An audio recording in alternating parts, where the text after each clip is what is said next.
Alone had wrapped herself in every blanket she owned and pulled on 3 pairs of socks, yet her fingers remained numb. The wind slipped through every crack in the walls. The cabin had originally been built for storage, not for living, but it was the only shelter the pack had given her. "It's better than nothing," they always said. "You should be grateful." And Alone tried to be. She truly did. She stirred a thin soup over the wood stove, mostly hot water, a few vegetables, and 1 precious handful of rice. Her supplies had to last. No one would come to check on her. No one would bring food if she ran out. If she froze to death, they would find her after the spring thaw and merely shrug. The Omega couldn't survive the cold, they would say. Weak wolf. At least she didn't consume any more of our resources. Her hand shook as she raised the spoon. The soup was only lukewarm, but it was still something. Warmth from the inside, just as her mother had once taught her, before illness took away the only person who had ever cared whether Elone lived or died. "You are stronger than they believe, little moon," her mother had whispered from her deathbed, cold fingers resting in Alone's hand. Being an Omega does not make you worthless. It means you notice what others overlook. You feel what others choose to ignore. That is a gift, my child. Never let them convince you otherwise. But gifts could not warm a frozen cabin. They could not fill an empty stomach or silence the cruel laughter that followed her through pack territory. Alone had just lowered her bowl when she heard something beneath the screaming wind. A faint, scratching sound. Weak. Desperate. Her wolf instantly became alert inside her chest. Something was beyond the door. Something living. She should not open it. Every second the door remained open would release precious heat. In a storm this violent, the wind might tear it from her grip, drive enough snow inside to bury her remaining supplies, or snuff out the fire completely. The scratching came again, weaker this time. Elowen's heart clenched. She knew that sound. She'd made that sound herself once, scratching at the pack house door after getting locked out during a prank the younger wolves had played. She'd stood in the cold for 3 hours, before someone finally heard her. She remembered how it felt, the desperation, the fear, the certainty that you were going to die and no one cared enough to save you. Her hand was on the door handle before she made a conscious decision. "Don't be stupid," she told herself. "It's probably just debris, a branch, something blown by the wind." The scratching came again, and this time she heard it. A whimper, small, pained, animal. Wolf. Elowen wrenched open the door. The blizzard exploded into her cabin with the force of a physical blow. Snow blasted her face, blinding her instantly. Wind tore at her clothes, her hair, her breath. The cold was so intense it felt like fire, burning her exposed skin. But there, on her doorstep, half buried in a snowdrift, was a wolf, not a werewolf in human form. An actual wolf. Gray and white, medium-sized, its fur crusted with ice. Its amber eyes met hers with desperate intelligence before closing weakly. "No, no, no," Elowen gasped, dropping to her knees. The snow soaked through her pants instantly, so cold it ached.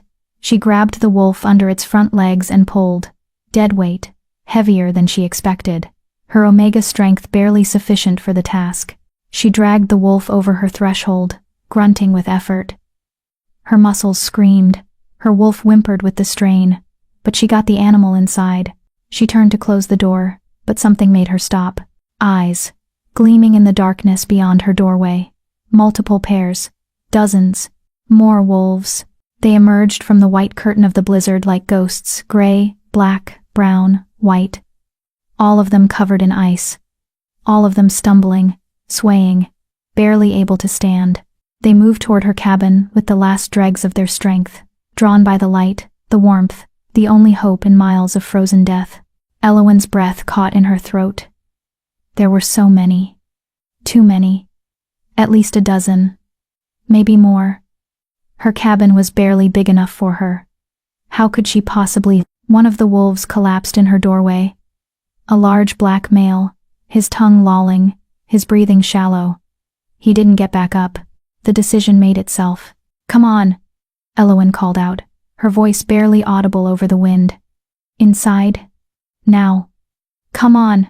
She grabbed the black wolf and hauled him over the threshold with strength she didn't know she had. Adrenaline. Desperation.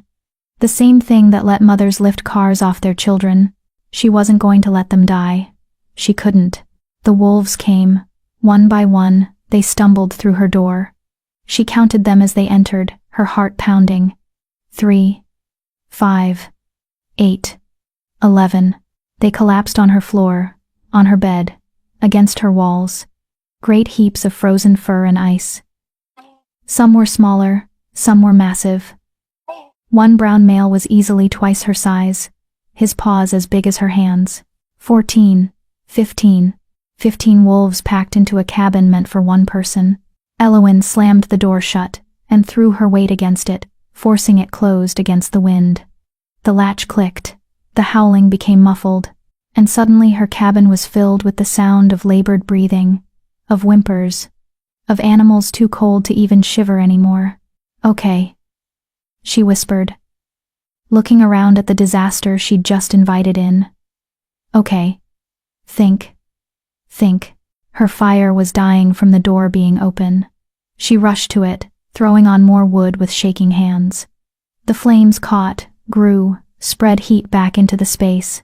But 15 wolves, how was she supposed to warm 15 wolves? Body heat. That was the answer. Pile them together. Let them share warmth. Elowen began moving the wolves, dragging the smaller ones toward the fire, pushing the larger ones into a cluster. They were so cold they barely reacted. Some of them watched her with glazed eyes. Others had their eyes closed entirely. One small gray female wasn't breathing right short, gasping breaths that made Elowen's chest tighten with fear. She worked for what felt like hours, but was probably only 20 minutes. She arranged the wolves in a semicircle around her fire, layered them on top of each other like puzzle pieces, threw every blanket she owned over the pile. She heated water on her stove and dribbled it into their mouths when they'd open them. Most were too weak to drink, but a few managed a few laps. The large black male she'd dragged in first was the worst. His breathing was so shallow she had to put her hand on his chest to make sure his heart was still beating. His fur was frozen solid in places.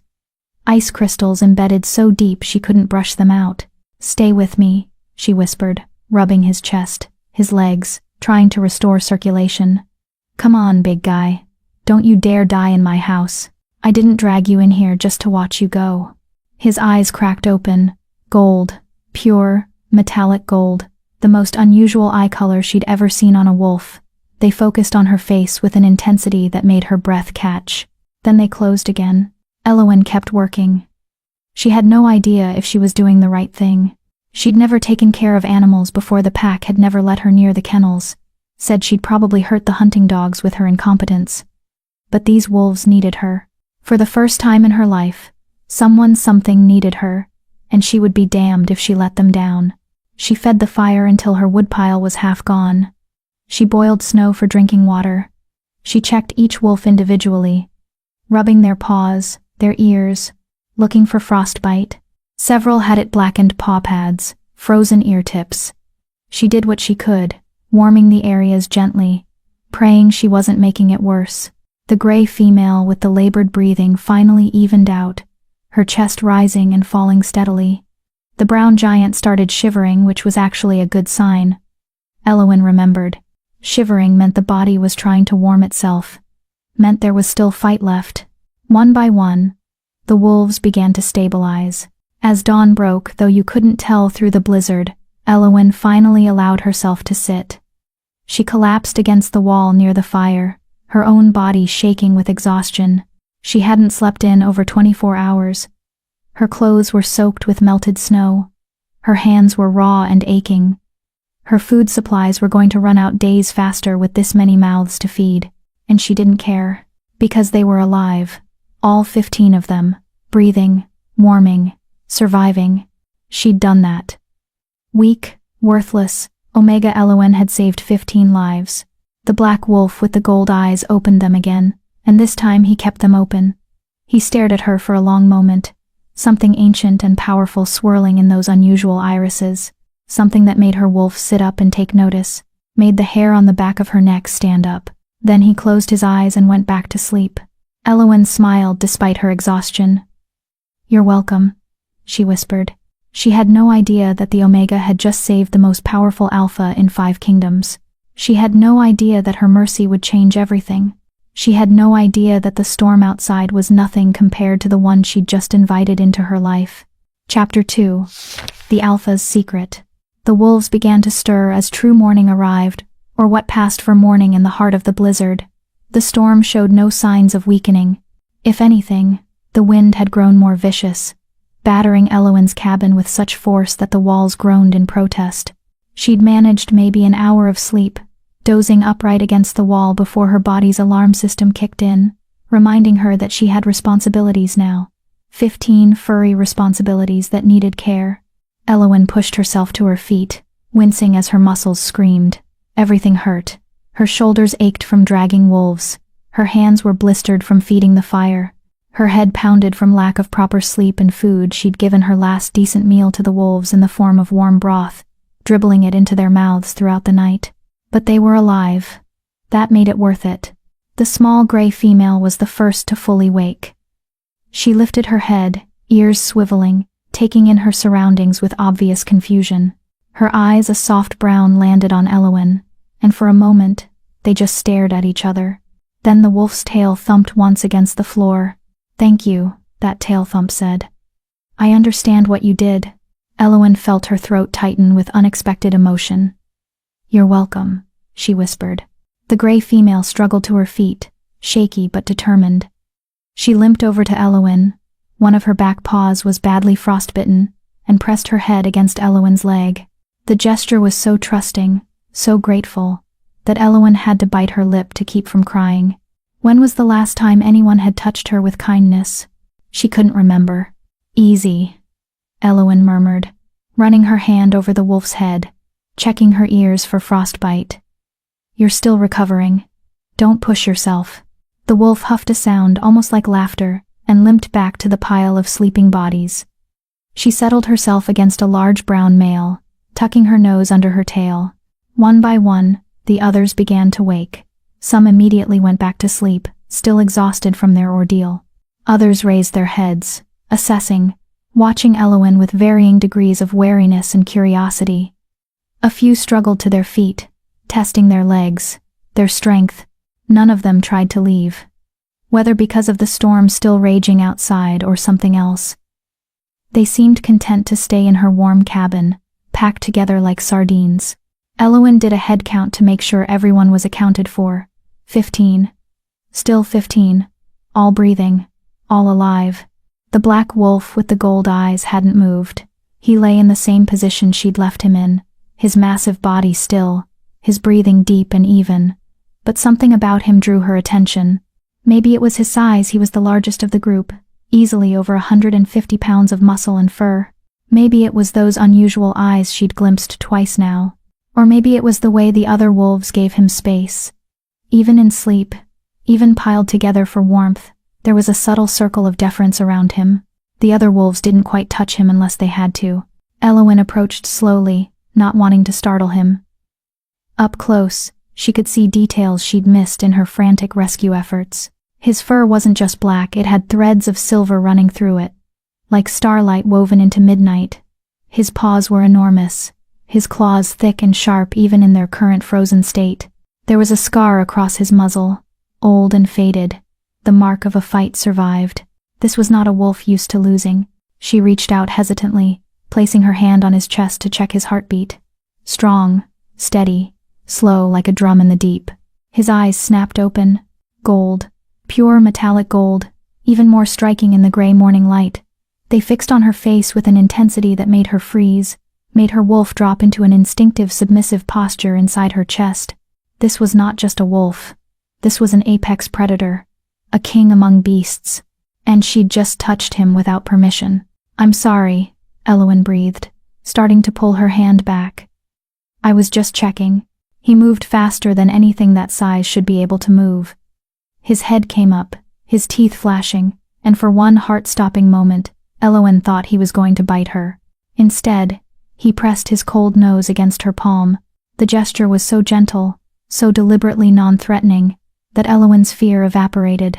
He held her gaze as he did it, those gold eyes boring into hers with something that felt almost like communication. "I know what you did. I see you. I won't hurt you." Then he laid his head back down and closed his eyes, dismissing her. Elowen let out a shaky breath. Her hand was trembling when she pulled it back. What was that? What was he? Just a wolf, she told herself firmly. A very big, very intimidating wolf, but just a wolf. Her inner Omega didn't believe that for a second. The day passed in a strange domestic rhythm.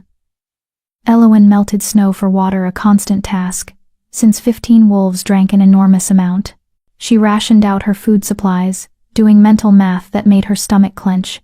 At this rate, she had maybe 3 days of food left. 4 if she stopped eating entirely and gave everything to the wolves. She'd worry about that later. Right now, they needed her. The wolves seemed content to rest, conserve energy, let their bodies recover from near death.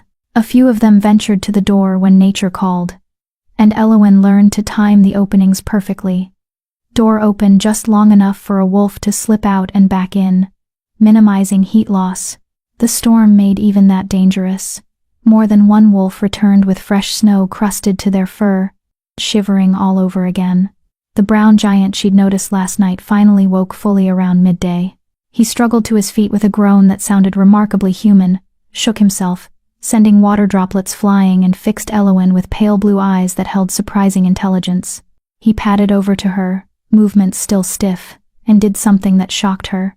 He bowed, actually bowed, lowering his front legs and dipping his massive head in a gesture of unmistakable respect. "Oh," Elowen breathed. "No. You don't need to." He huffed and head-butted her leg gently, then returned to the pile of wolves.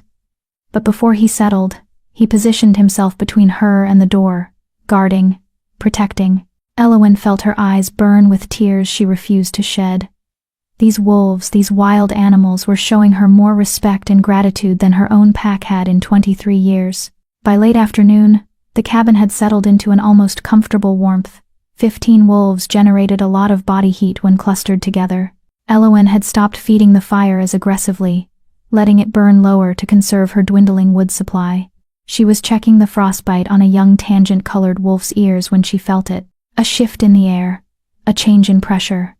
Like the moment before lightning strikes, every wolf in the cabin raised their heads simultaneously, ears perked, attention fixed on the black wolf with gold eyes.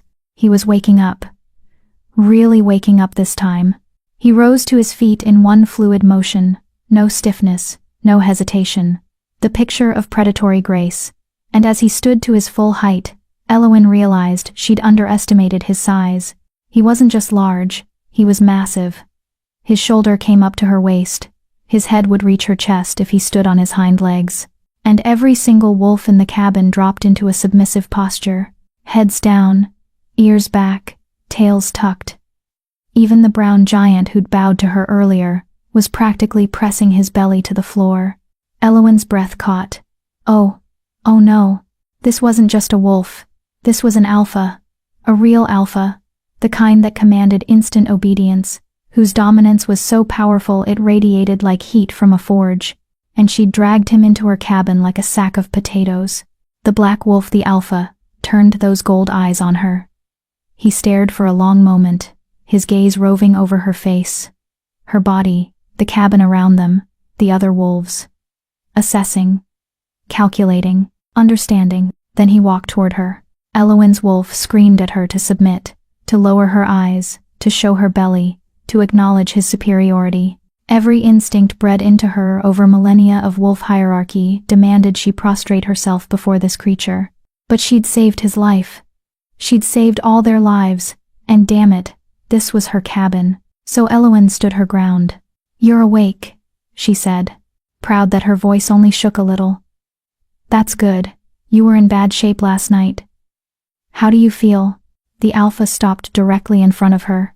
So close she could feel the heat coming off his body, could smell the wild scent of him, pine and snow, and something else.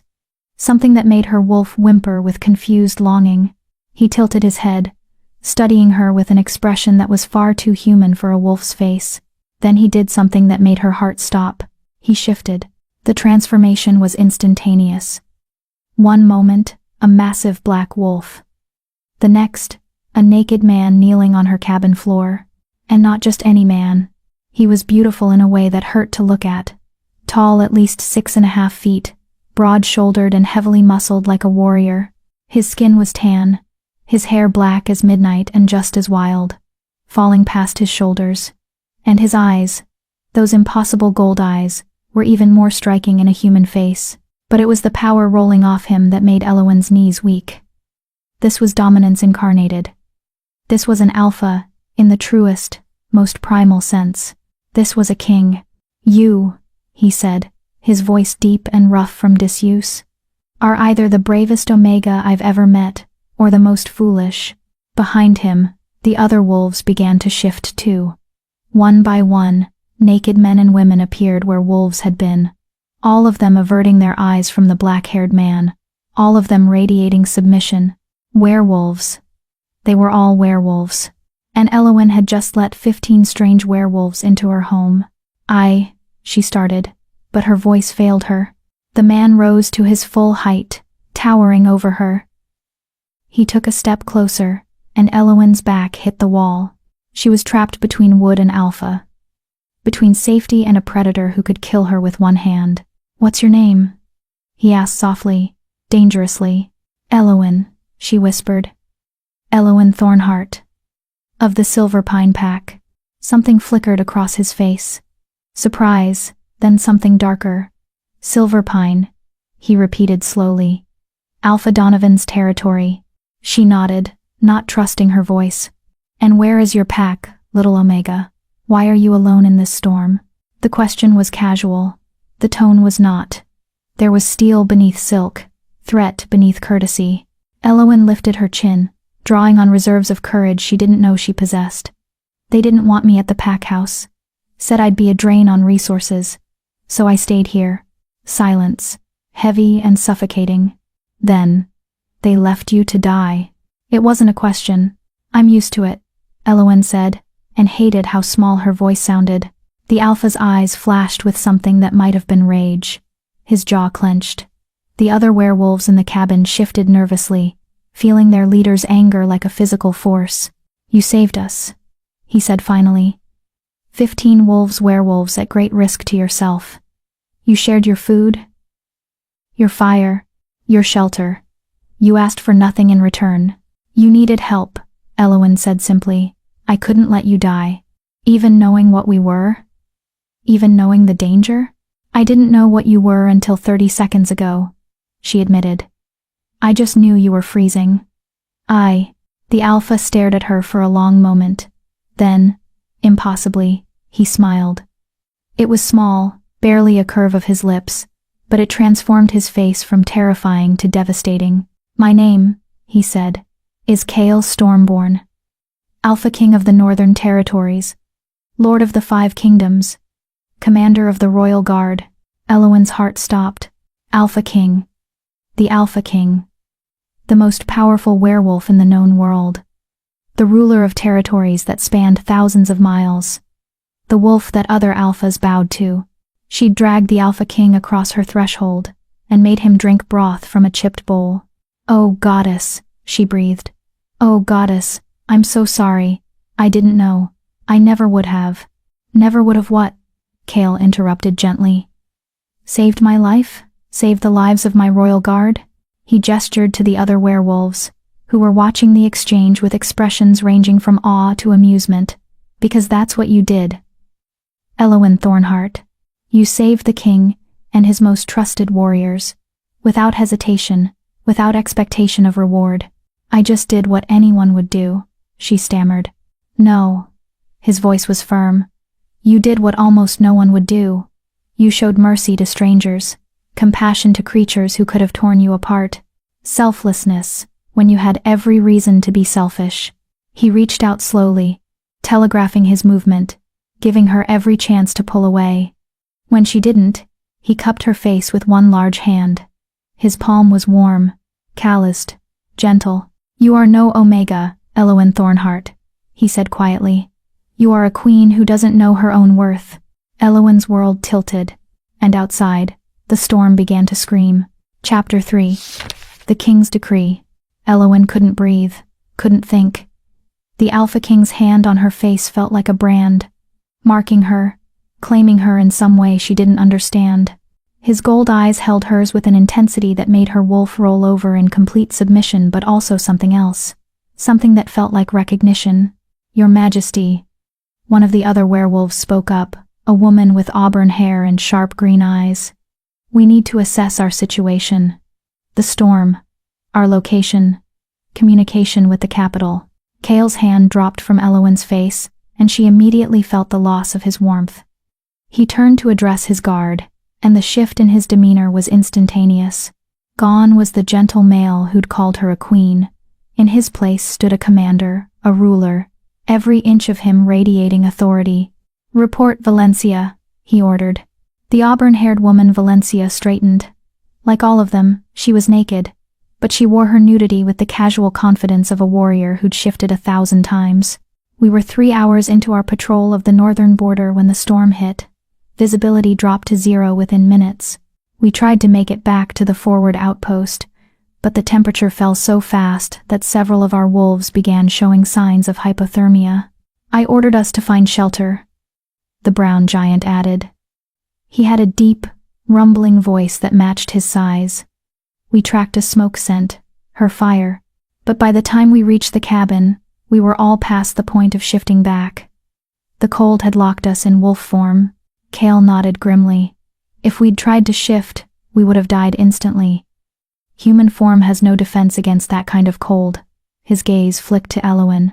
"You saved us from a choice between freezing as wolves or dying as humans." "I didn't know you had a choice," Elowen admitted. "I just saw wolves who needed help." "Which brings us to our current predicament," Valencia said, her tone all business. "We're stranded in Omega territory, no offense," she added quickly, glancing at Elowen. "None taken," Elowen murmured. She was used to worse. "We have no way to contact the capital. The storm has knocked out all communications. No one knows where we are, and once the storm clears, we'll be at least 2 days' travel from the nearest royal outpost." Valencia crossed her arms. "And we're completely dependent on the hospitality of a lone Omega who has every reason to hate Alphas." The words hung in the air like an accusation. Cale's expression darkened. "Explain." Valencia hesitated, glancing at Elowen uncertainly. "Your Majesty, perhaps we should discuss this." "Explain," Cale repeated, his voice dropping to a dangerous rumble that made every wolf in the cabin flinch. "Why would Elowen have reason to hate Alphas?" "Because we treat Omegas like garbage," a younger male spoke up. He had sandy blonde hair and blue eyes that held genuine remorse. "The hierarchy system. Omegas are at the bottom. They get the worst jobs, the worst housing, the worst treatment, and their own packs." He stopped, looking at Elowen with something like pity. "Their own packs abandon them first when resources are scarce, like leaving them to die in a blizzard," the small gray female added quietly. She'd shifted into a petite woman with silver blonde hair and those same soft brown eyes, while the rest of the pack shelters together in warmth and safety. Cale's jaw clenched so hard Elowen heard his teeth grind. "Is this true?" He turned to her, those gold eyes blazing. "Did Alpha Donovan knowingly leave you to die?" Elowen wanted to lie, wanted to make excuses, wanted to protect her Alpha, because that's what Omegas did. They protected the pack, even when the pack didn't protect them. But she was so tired of lying. "Yes," she said simply. "Beta Thomas told me not to come to the pack house, said I'd be a waste of resources. I'm only alive right now because I'm too stubborn to die when I'm told to." The temperature in the cabin seemed to drop despite the fire. Cale's power filled the space like a living thing, pressing against Elowen's skin, making her wolf cower. But it wasn't directed at her. It was rage, pure and primal, held under iron control. "I see," he said softly, too softly. "And how long have you been Omega, Elowen?" "Since I first shifted. 14 years. 14 years of this treatment." She nodded. 14 years of being treated as less than, as disposable, as unworthy. Each word was precise, clipped, and yet, when you found 15 dying wolves on your doorstep, wolves, who could have been from the pack that abandoned you, who could have been alphas coming to mock you, you saved us anyway. They needed help, Elowen repeated. Because what else could she say? It was the truth. The only truth that mattered. Cale stared at her for a long moment, then he turned to his guard. Clothes. Now. We're not having this conversation naked. That broke some of the tension. Several of the wolves actually smiled, and the blonde male who Elowen was starting to realize was younger than the others, maybe early 20s, laughed outright. Your Majesty, in case you haven't noticed, we lost everything in the storm, Valencia pointed out dryly. Unless our host has 15 sets of spare clothes lying around, we're out of luck. All eyes turned to Elowen. She felt her face heat. I have some clothes. They won't fit most of you, but... She moved to her tiny closet, painfully aware of how shabby her possessions must look to royalty. She pulled out everything she had, a few oversized shirts her mother had left behind, some threadbare blankets that could work as wraps, a pair of men's work pants she'd found at a second-hand market. It wasn't much. It wasn't nearly enough. I'm sorry, she said quietly. This is all I have. The small gray female, now a petite blonde, approached gently. May I? She gestured to a blanket. Elowen nodded, and watched as the woman expertly wrapped it around herself, toga style, securing it with a knot at her shoulder. My name is Lyra, she said with a warm smile, and this is perfect. Thank you. The others followed suit, making do with what little Elowen could offer. The men ended up with blankets around their waists like kilts. The women created various wrap dresses. Only Kyle refused the offered clothing, standing in the center of the cabin in all his naked glory like some ancient god of war. Your Majesty, Valencia said pointedly. Clothes. I'm fine, Kale replied, his attention still fixed on Elowen. I want to discuss something more important than modesty. Oh, this should be good, the brown giant muttered. He'd introduced himself as Garrett, captain of the Royal Guard. I know that tone. That's your I'm about to do something crazy tone. It's not crazy, Kale said mildly. It's justice. He moved toward Elowen again, and she fought the urge to back away. He stopped just within arm's reach, close enough that she had to tilt her head back to maintain eye contact, close enough that his power washed over her like waves. Elowen Thornhart, he said formally, you saved my life. You saved the lives of my 15 royal guards. By the old laws, by the ancient codes that govern our kind, this creates a life debt. Do you know what that means? She shook her head, not trusting her voice. It means I owe you a boon, anything within my power to grant. Wealth, land, title, protection, name it, and it's yours. Elowen's mind went blank. Anything at all?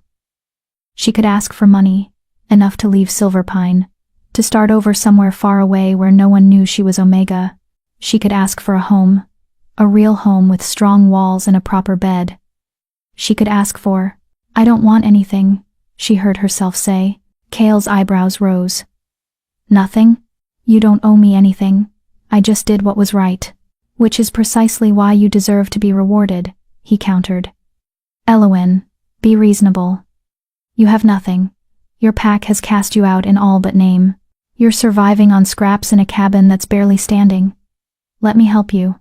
Something in his tone, not pity, but something close to it made her spine stiffen. I'm fine. You're starving, he said bluntly.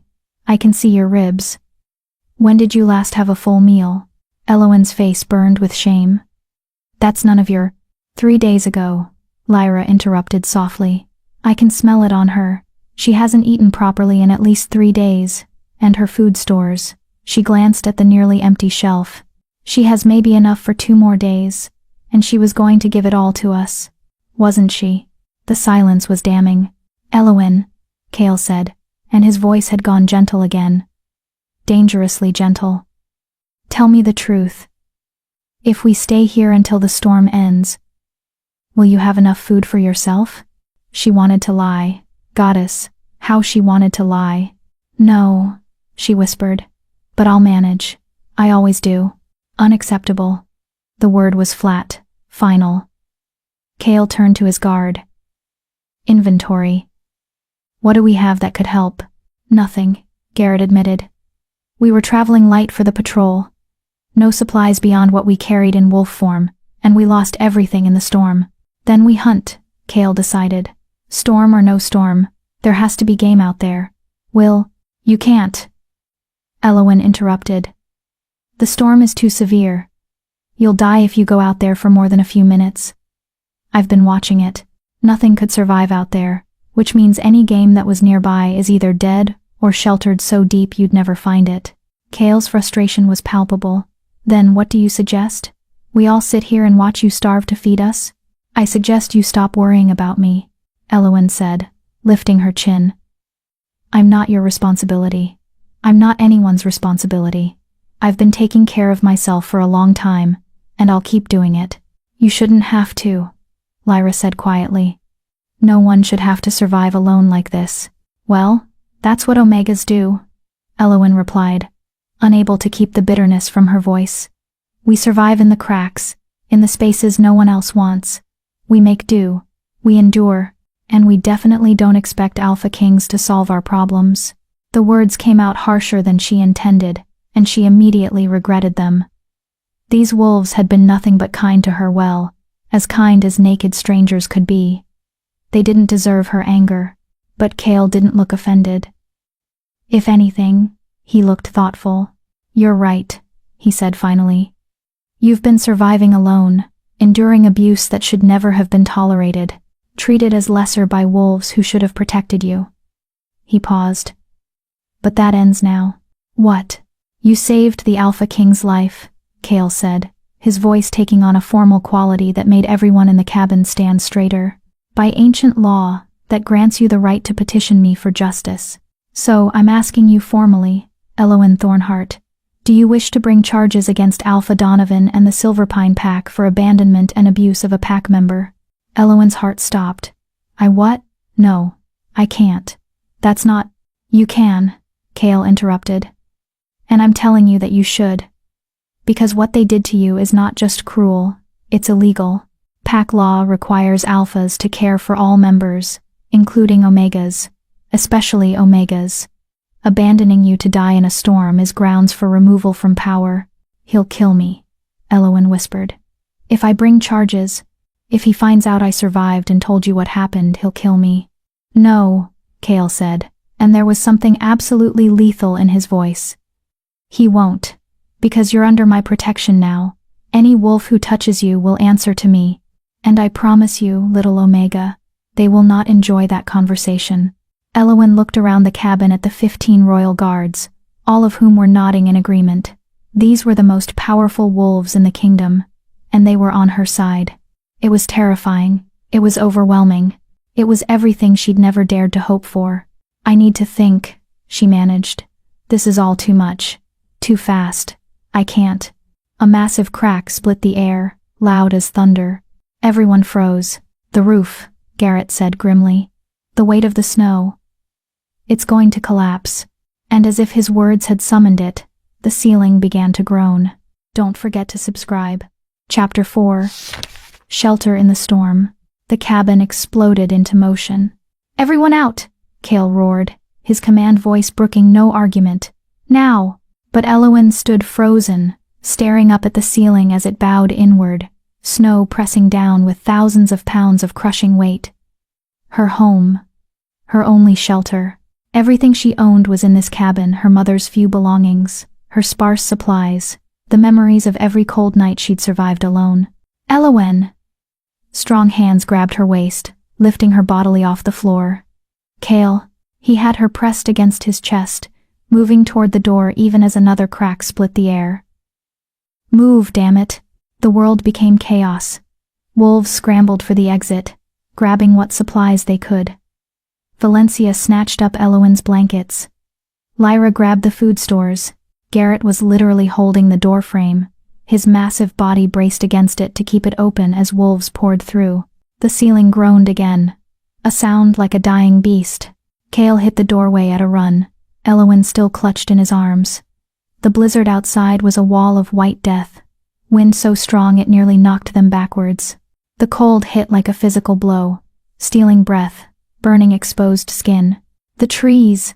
Valencia shouted over the wind, pointing toward a line of forest barely visible through the snow. "We need cover." They ran. 15 werewolves and 1 Omega, fleeing into a storm that wanted them dead. Elowen buried her face against Cale's chest, her thin shirt no protection against the cold. His body heat was the only thing keeping her from freezing instantly, his arms like steel bands around her. Behind them, the cabin collapsed with a sound like the world ending. Elowen felt the vibration through Cale's chest, heard the crash of wood, and stone, and snow. 14 years of her life, gone in an instant. The only place she'd ever called home, destroyed. "Don't look back," Cale commanded, his voice rough against her ear. "Keep moving. We're not dying today." The forest rose up before them like salvation, massive pines with branches heavy with snow, creating pockets of relative shelter beneath their boughs. The guard didn't hesitate, diving into the tree line, seeking any protection from the lethal wind. Garrett found it first. Here, a hollow. They converged on his position, a depression in the ground where several fallen trees had created a natural shelter, their trunks forming walls and their branches overhead providing a crude roof. It wasn't much, it was barely anything. But it was better than the open storm. The wolves piled in, pressing together for warmth. Cale set Elowen down carefully in the center of the hollow, immediately positioning himself between her and the worst of the wind. The others formed a circle around them, creating a living windbreak with their bodies. "Everyone accounted for?" Cale demanded, doing a quick head count. "All present," Valencia confirmed, though her lips were already turning blue. "But we won't last long like this." "The cold." "We shift," Garrett interrupted. "Fur is better insulation than human skin. We shift and pile up like we did in the cabin." "The Omega can't shift with us," Lyra pointed out, her teeth chattering. "She'll be crushed in the middle, and she needs the warmth most. She's not built for this cold." "Then we shift around her," Cale decided. "Create a den. She stays human in the center. We provide the heat and protection. Your Majesty, with respect." "That's," Valencia started. "Not a debate," Cale cut her off. His gold eyes swept the group, fierce and unyielding. "We survived because of her. We will not let her die because of us. Shift. Now." "That's an order." The transformation rippled through the group. One by one, humans became wolves again, massive, powerful creatures designed for survival in harsh climates. They arranged themselves with military precision, largest wolves on the outside facing the wind, smaller ones toward the center where Elowen huddled. Cale was the last to shift. He held her gaze for a long moment, something unreadable in those golden eyes. Then he changed, and the massive black wolf stood before her once more. He lay down directly against her, his body a wall of warmth. The other wolves closed in, forming layers of fur and heat around her. Lyra pressed against her left side. A large gray male she didn't know took her right. More wolves piled on top, creating a living cave of fur with Elowen at its heart. It should have been terrifying, should have been suffocating. 15 massive predators pinning her down, their weight enormous, their teeth inches from her skin. Instead, it was the safest Elowen had ever felt. The wolves' body heat began to accumulate in their makeshift den. Their breathing created a pocket of warm, moist air. The wind still howled outside, the cold still killed anything foolish enough to face it, but here in the center of the pack, Elowen was warm. She was alive. And she wasn't alone. Tears burned her eyes. She tried to hold them back, but exhaustion and fear and overwhelming gratitude broke through her defenses. She cried silently, her shoulders shaking, her face pressed into Cale's thick fur. The wolf made a low, rumbling sound, not a growl, something gentler, comforting. His massive head turned, and he nuzzled her face with his muzzle, licking away her tears with a warm tongue. "I'm sorry," she whispered. "I'm sorry I lost your shelter. I'm sorry I couldn't keep you safe. I'm sorry." Cale huffed a sound of clear disagreement and nuzzled her again. Around them, the other wolves made similar sounds. Reassurance. Comfort. Pack noises. Elowen realized with a start. They were treating her like pack, Rest, a voice said. Eowyn's eyes snapped open in shock. The voice had been in her head, warm and deep, and unmistakably Chaol's. You've done enough, brave Omega. Let us protect you for a while. How? She started. Alpha privilege, he replied, amusement coloring his mental tone. I can speak mind to mind with any wolf in my presence. Now stop thinking and sleep. You're exhausted, and we have a long wait ahead of us. The storm will end when it ends. We'll survive it together, I promise. Eowyn wanted to argue, wanted to stay vigilant, to watch for dangers, to keep herself separate and safe the way she'd learned to do. But she was so tired, bone deep, soul-weary tired, and for the first time in 14 years, she had something telling her it was okay to rest. So she closed her eyes and let the darkness take her. She woke to eerie silence. The wind had stopped, the howling had ceased. The world outside their den of wolves was quiet in a way that felt almost unnatural after days of constant noise. Eowyn stirred, and immediately felt the wolves around her shift. They'd stayed in wolf form, she realized. Stayed in position around her all night, protecting her while she slept. The storm's over, she whispered. Chaol lifted his head, ears swiveling. Then he carefully extricated himself from the pile and padded to the edge of their shelter. He looked out, assessing, then shifted back to human form. The storm has passed, he confirmed. But the damage. He trailed off, his expression grim. One by one, the other wolves shifted and crawled out of their den. Eowyn followed, her muscles stiff and aching from a night curled in an awkward position. What she saw took her breath away. The forest was transformed. Snow had piled in drifts taller than her head. Trees had been snapped like twigs by the wind, and in the distance, where her cabin should have been, there was only a mound of white, completely buried, completely destroyed. Oh, she breathed. Just that one word, because nothing else would come. I'm sorry, Lyra said softly, appearing at her side. I know it wasn't much, but it was yours. It was all I had. Eowyn corrected, her voice hollow. Everything I owned. Every memory of my mother. All of it.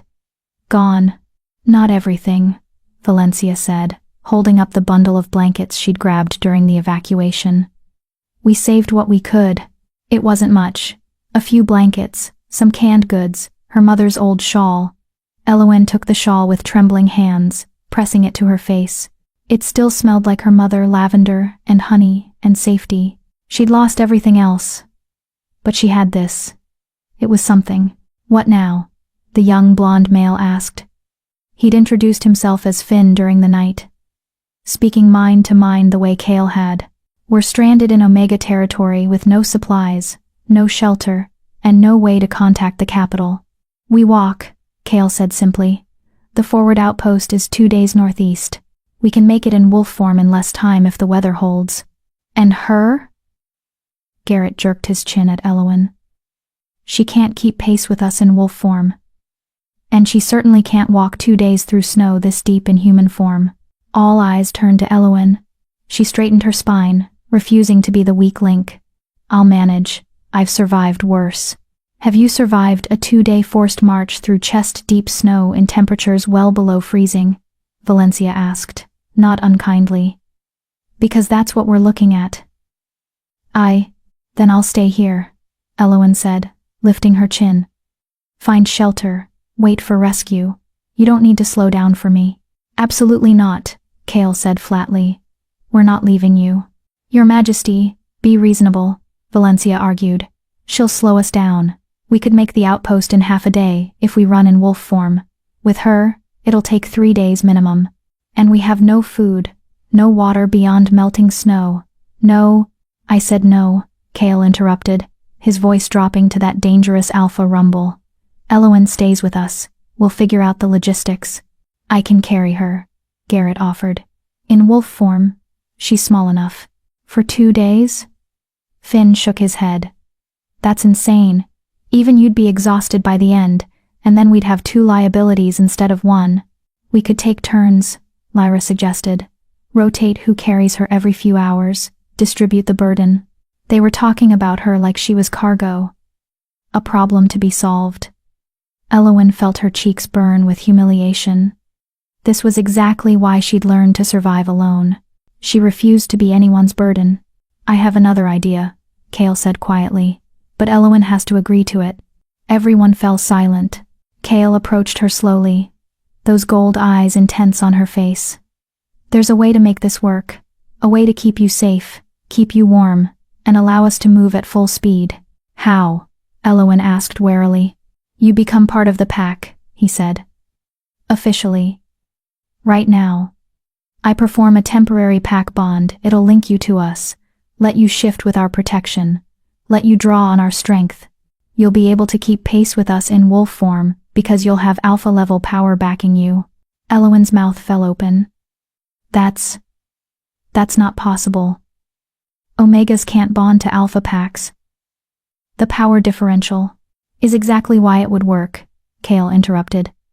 My power would stabilize yours, give you what you need to survive. But it comes with a cost. What cost? His gaze was steady, unflinching. You'd be bound to me, to my pack. For as long as the bond holds, which could be days or weeks depending on how strong the connection becomes, you'd feel my emotions, my presence. You'd be compelled to stay close to the pack, and breaking the bond, he hesitated. Breaking it could hurt, a lot. And if I refuse, then we carry you, he said simply. And we move slowly, and we risk all our lives because I refuse to leave you behind. The choice is yours, Elowen. But I'm asking you to trust me. Trust us. Let us help you. Elowen looked around at the 15 wolves watching her. The royal guard, the most elite warriors in the kingdom. And they were waiting for her decision like it mattered, like she mattered. If I agree, she said slowly, what happens after we reach the outpost? That's up to you, Kale replied. The bond can be severed once you're safe. You can return to your pack, or, he paused, or you can stay with us, join the royal pack officially. You'd never be alone again, Elowen. Never cold, never hungry, never abandoned. It was too much, too tempting, too impossible. Why? She whispered. Why do you care so much about one Omega? Kale stepped closer, so close she could feel the heat radiating from his bare skin. He reached out slowly, cupping her face with both hands, forcing her to meet his gaze. Because in all my years as king, he said quietly, I've never met anyone with a heart as pure as yours. You saved us without hesitation, without expectation, without fear. You gave everything you had to strangers who could have killed you. That kind of courage, that kind of compassion that's rarer than any power, any title, any throne. And I'll be damned if I let the world break you. Elowen felt tears slip down her cheeks. I'm scared. I know, he said gently. But I promise you, I will keep you safe. We all will. You just have to let us. She looked into those impossible gold eyes and saw only truth. Okay, she breathed. Okay, I trust you. Kale's smile was like sunrise. Then, let's begin. Chapter 5. The Bonding. Kale released her face and stepped back, his expression shifting from gentle to ceremonial. The other wolves formed a circle around them, standing at attention like guards witnessing something sacred. The morning sun broke through the dispersing storm clouds, casting golden light across the snow-covered landscape. This is an ancient ritual, Kale explained, his voice taking on a formal cadence. Older than the kingdoms, older than the hierarchies we've built. In the beginning, all wolves were equal alphas, betas, omegas. We survived together, or we died alone. This bond honors that truth. Elowen's heart hammered against her ribs. What do I need to do? Give me your hands. She extended them, trembling slightly. Kale took them in his palms warm and rough. The contact sent a jolt through her system, not quite electric, but something deeper. Recognition, her wolf whispered. Destiny. Elowen Thornheart, Kale began, his gold eyes locked on hers. Do you willingly accept this bond? Do you offer your trust to this pack? Your strength to our cause? Your heart to our protection? The words felt heavy with power, with meaning that went beyond their surface. This wasn't just about survival, this was about belonging, about choosing to be part of something greater than herself. I do, she whispered. Do you swear to honor the pack, to stand with us in darkness and light, to share in our burdens as we share in yours? I do. Kale's grip tightened on her hands. Then by the power vested in me as Alpha King, by the ancient laws that bind our kind, I claim you as pack. I offer you my strength, my protection, my loyalty.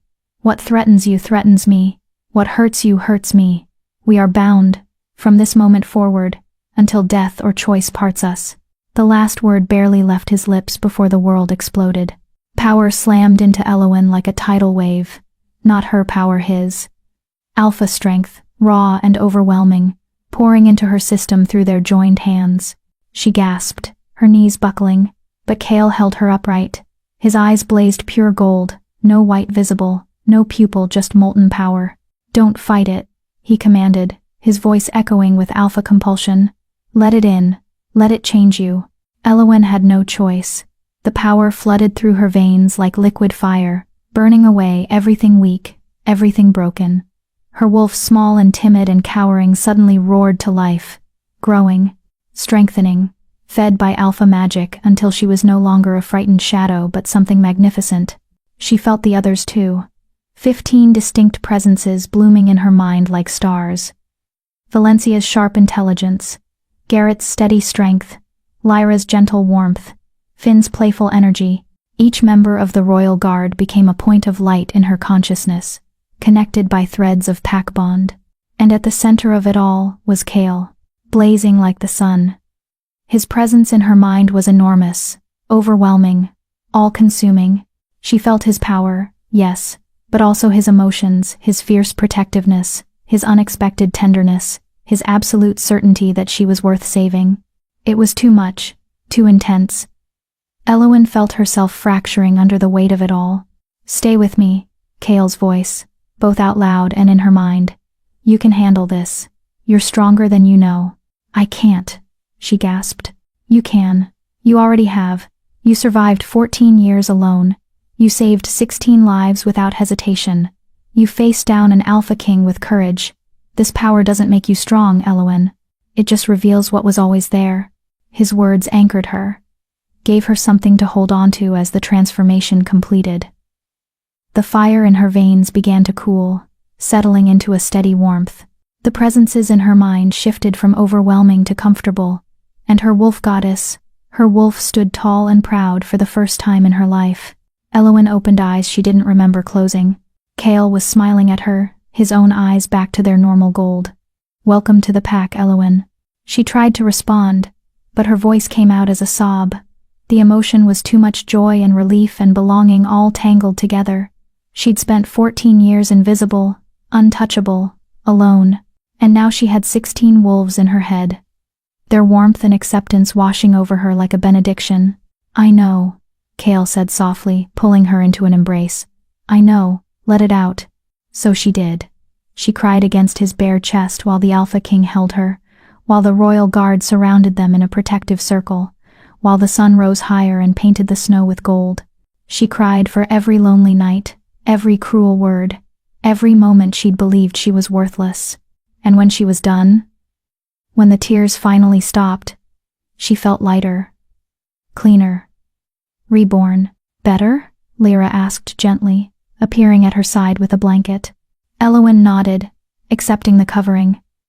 Now that the bonding was complete, she was acutely aware that Kale was still naked, that all of them were naked except for the makeshift wraps some had fashioned. Her face heated with embarrassment. Kale chuckled, the sound rumbling through his chest, and bizarrely echoing through the pack bond. You'll get used to it. Werewolves aren't modest creatures. We shift too often to care about nudity. Still, Valencia said dryly, we should probably figure out the clothing situation before we start our journey. I'd rather not arrive at the forward outpost with the Alpha King in all his glory. The soldiers will never let him live it down. That got laughs from the group, breaking the emotional tension. Priorities, Kale agreed, releasing Elowen and turning to address his guard.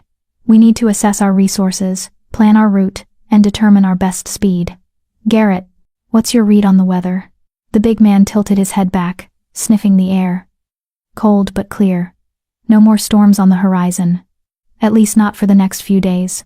but the snow is deep 4 feet in some places, deeper in the drifts. Traveling in human form would be suicide. Wolf form it is then, Kale decided. Elowen, how do you feel? Can you shift?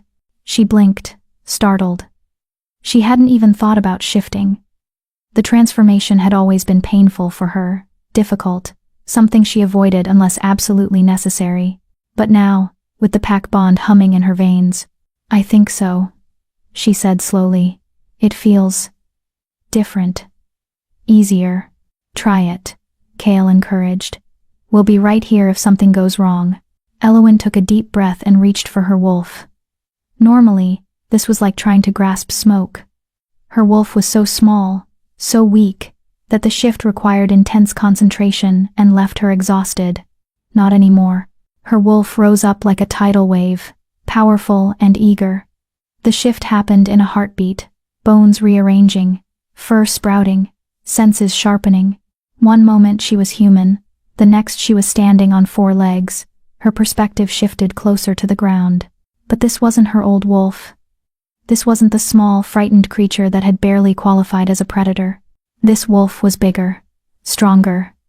Her fur was the color of moonlight, silver white, with hints of pale gold. Her paws were larger, her legs more muscled. When she looked up at Kale, she saw shock in his golden eyes. Goddess, Valencia breathed. She's beautiful. Elowen looked down at herself, or tried to. All she could see was pale, gleaming fur. She felt different. Powerful in a way she'd never experienced. The pack bond pulsed in her chest, feeding her strength, stabilizing her form. How do you feel? Kale asked through the mind link, and hearing his voice in her head while in wolf form felt natural. Right. Strong, she replied, testing the mental connection. Her mind voice came out clear, steady. I feel strong. You are strong, he corrected. You always were. Now you just have the power to match it. He shifted. The massive black wolf appearing in place of the man. Let's see if you can keep up with us. It was a challenge. A playful one, judging by the warmth in his mental tone. The other wolves shifted as well, forming a pack of magnificent creatures, all of them larger and more powerful than any wild wolf had a right to be. Kale took off running. Elowen's instincts kicked in before her mind could catch up. She bolted after him, her legs eating up ground in powerful strides. Snow flew beneath her paws. The cold air burned in her lungs, but in a good way, an alive way. She dodged around trees, leaped over fallen logs, her new body responding to her commands with a grace she'd never possessed. Kale was fast, alpha fast, but she kept pace. The pack bond fed her strength, let her draw on his power to supplement her own. She felt the others running behind her, their presences warm in her mind. Valencia's competitive spirit, Garrett's steady endurance, Lyra's quiet joy. They ran for the pure pleasure of it, celebrating survival, celebrating the bond, celebrating life after coming so close to death. When they finally stopped, Elowen wasn't even winded. Her tongue lolled in a wolf's version of a grin. This was what it felt like to be part of a pack. This was what she'd been missing all these years. Not bad, little Omega. Garrett's voice rumbled through the link, his tone approving. Not bad at all. She's better than not bad, Finn corrected enthusiastically. Did you see her take that fallen tree? That jump would have challenged a beta, because she is better than not bad, Kale said, his mental voice warm with pride. She's pack now, my pack, and my pack doesn't do mediocre. The casual possessiveness in his tone sent an unexpected thrill through Elowen. My pack, she was his pack. After 14 years of belonging to no one, of being claimed by no one, she was his. All right, enough playing, Valencia cut in, ever the practical one. We need to move. The outpost isn't getting any closer while we stand here congratulating ourselves. She's right, Kale agreed. Formation positions. Garrett, you take point. Valencia, rear guard. Everyone else, standard patrol formation. Elowen stays in the center with me. If anything happens, you protect her first. Understood? A chorus of agreement echoed through the mind link. They set off at a steady lope, heading northeast through the snow-covered forest. The formation was clearly practiced. The royal guards moved with military precision, each wolf knowing their position, their role. They created a moving shield around Eowyn and Chaol, protecting their king and their newest pack member. Eowyn had never felt so safe in her life. They traveled for hours, stopping only briefly to rest and drink from half-frozen streams. The pack bond made it easy. She could feel when someone was tiring, when someone needed a break, when the group as a whole was ready to push forward again. It was like being part of a single organism, 15 wolves moving as one. As the day wore on, Eowyn became aware of something else flowing through the bond. Emotions that weren't hers. Chaol's emotions. Specifically, he was worried. Not about the journey that was proceeding smoothly. He was worried about what came next. About returning to the capital. About facing Alpha Donovan. About her. Stop overthinking, she told him through their private link. She'd discovered they could communicate one-on-one, separate from the group channel. I can feel you worrying. You can feel that? He sounded surprised. The bond goes both ways, remember? You said it yourself. What hurts me hurts you. Apparently, what worries you worries me too. A pause. Then, I'm sorry. I'm not used to having someone in my head who can read me so clearly. What are you worried about? She pressed. Another pause. Longer this time. They'd been running for what felt like hours, the sun beginning its descent toward the horizon. The outpost had to be close now. I'm worried about what happens when we get back to civilization, Chaol finally admitted. When the other packs find out I've bonded an Omega from Silverpine. When Donovan realizes you're not dead. When the council questions my decision to grant you pack status. You're worried you made a mistake, Eowyn interpreted, her heart sinking. No, the force of his denial echoed through the bond, making several of the other wolves glance their way. No, Eowyn. Bonding you was the most right thing I've done in years. I'm worried about the politics, the fallout, the enemies who'll try to use this against us. Against you, she corrected. Against us, he repeated firmly. Your pack now, my pack, which means my enemies are your enemies. And I have a lot of enemies, Eowyn, more than you know. Some of them won't hesitate to hurt you to get to me. The thought should have terrified her, should have made her want to run, to break the bond, to go back to being invisible and safe. Instead, she felt anger, hot and fierce. Let them try. Chaol's surprise rippled through the bond. You're not afraid? Oh, I'm terrified, she admitted. But I'm also done being treated like I'm disposable. If your enemies want to come for me, they'll find out that this Omega has teeth now. His laughter echoed through her mind, warm and genuine. You really are something special, you know that? Before she could respond, Garrett's voice cut through the pack link. Outpost ahead. Half a mile. I can see the smoke from their fires. Everyone stay alert, Chaol commanded, his demeanor shifting instantly from companion to king. We don't know who's stationed there or what they might have heard about our disappearance. Valencia, with me. The rest of you guard formation around Eowyn. The pack tightened their formation, the wolves closing ranks. Eowyn found herself surrounded by powerful bodies, protected on all sides. It should have felt suffocating. Instead, it felt like home. They crested a small rise, and the outpost came into view. It was larger than Eowyn had expected, a wooden fortress built into the side of a mountain, with high walls and guard towers. Smoke rose from multiple chimneys. Wolves, both in human and animal form, patrolled the perimeter. This was a military installation, designed to house and protect a significant force, and they were about to walk right into it with no warning, no supplies, and a newly bonded Omega. This should be interesting, Valencia muttered through the link. Stay close to me, Chaol told Eowyn. No matter what happens, stay close. Trust the bond, trust the pack. We won't let anything happen to you. They descended toward the outpost together. Eowyn's new life was about to begin. Chapter 6. The Forward Outpost. The guards spotted them before they reached the gates. Halt! Identify yourselves. A commanding voice rang out from the nearest tower. A man stood there, broad-shouldered, dark-skinned, with the bearing of a military officer. His hand rested on what looked like a crossbow, though Elowen suspected it was loaded with something more supernatural than regular bolts. Cale shifted mid-stride, his transformation so smooth it barely broke his pace. One moment, a massive black wolf. The next, a naked man striding through the snow like he owned the world. Which, Elowen supposed, he technically did. "Commander Thorn," Cale called up, his voice carrying the weight of absolute authority. "I suggest you lower that weapon before you accidentally shoot your king." The effect was instantaneous. The commander's face went from suspicious to shocked to horrified in the span of 3 seconds. "Your Majesty?" He whirled to someone behind him. "Open the gates. Open the damn gates, now. The king is alive." The outpost exploded into motion. The massive wooden gates swung inward, soldiers pouring out to form an honor guard. Every one of them dropped to one knee as Cale approached, fists over their hearts in salute. Their shock was palpable clearly. They'd given him up for dead in the storm. "Rise," Cale commanded. "We don't have time for ceremony. My guard needs shelter, food, and warm clothes.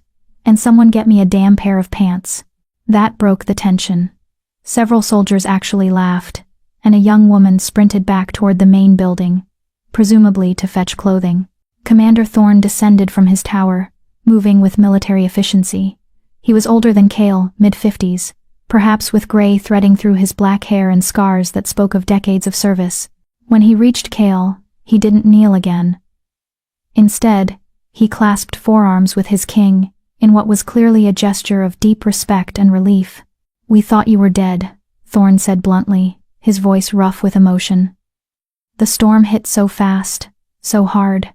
When you didn't return from patrol and we lost all communication. The capital has been in chaos for 3 days. They're preparing succession protocols." Cale's expression darkened. "Succession protocols? Already?" the council insisted.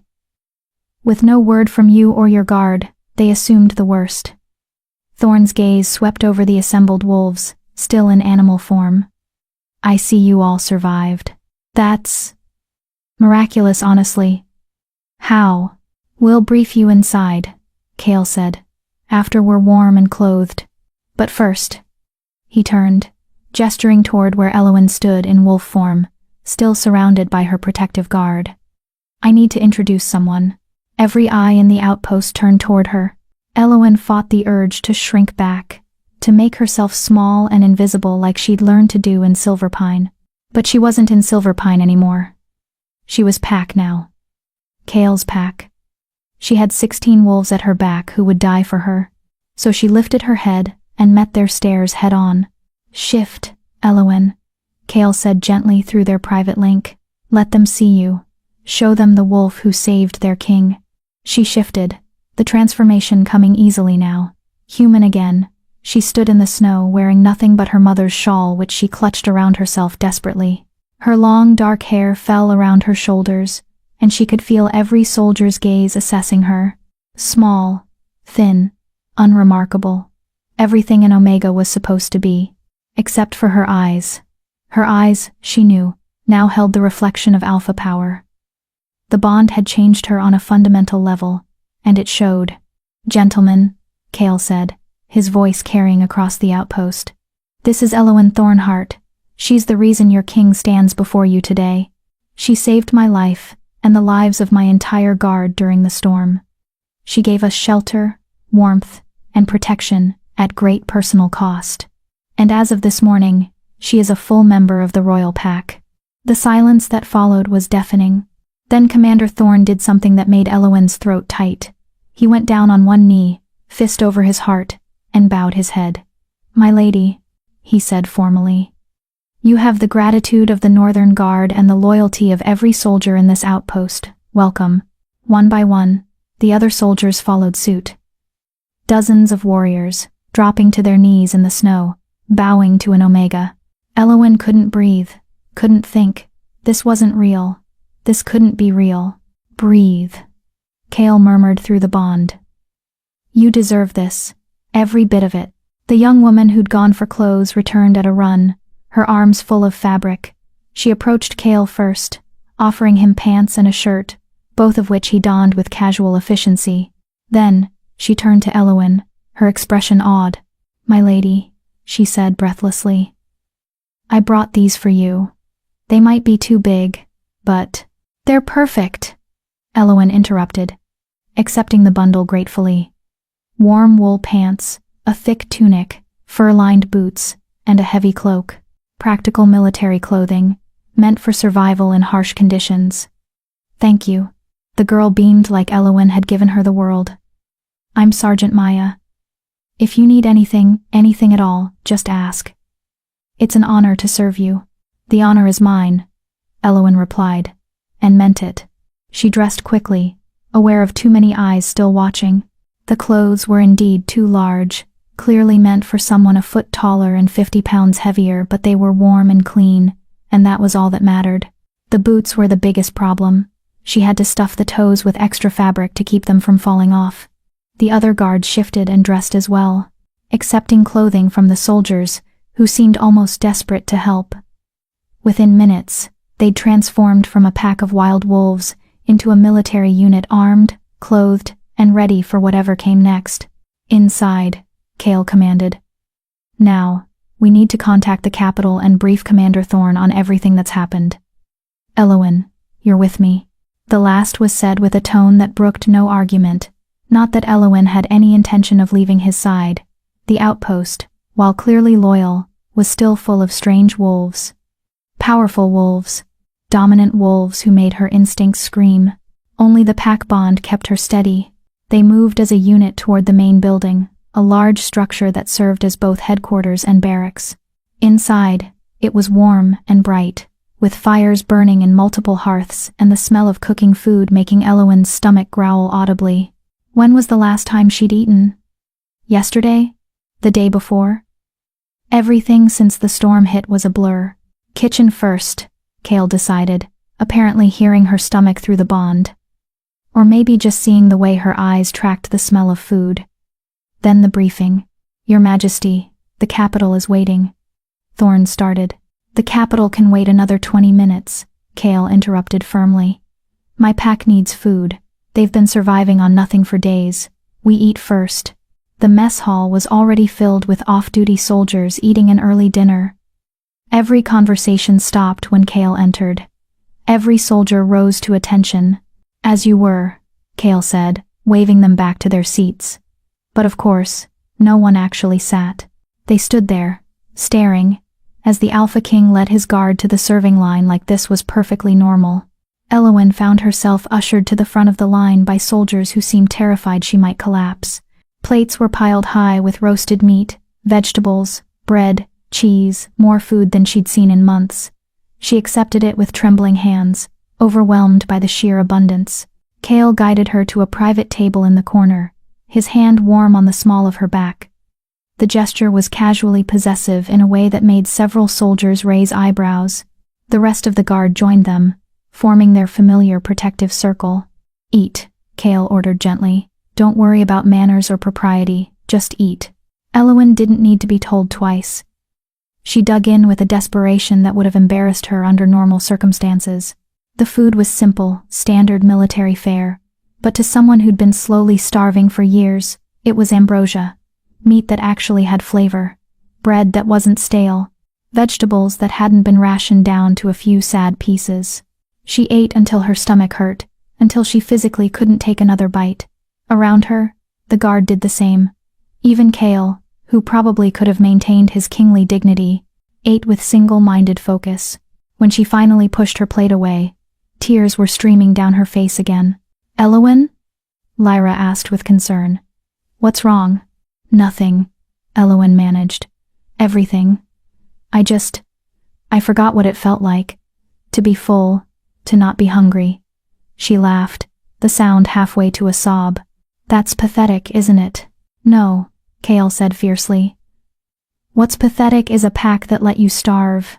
What's pathetic is an alpha who didn't protect his omega. What's pathetic is a system that treats wolves like you as disposable." His hand found hers under the table, squeezing gently. "You'll never be hungry again, Elowen. I promise you that. Pack takes care of pack. Pack takes care of pack."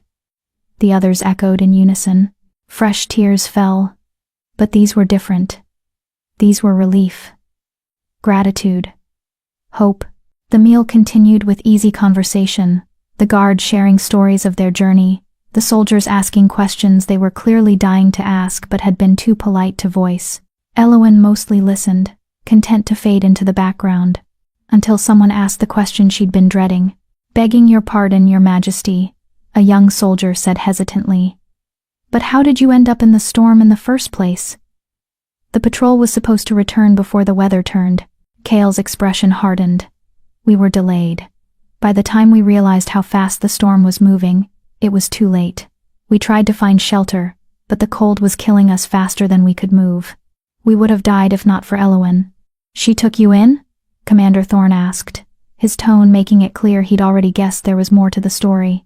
"She dragged us across her threshold one by one," Valencia said quietly. 15 dying wolves.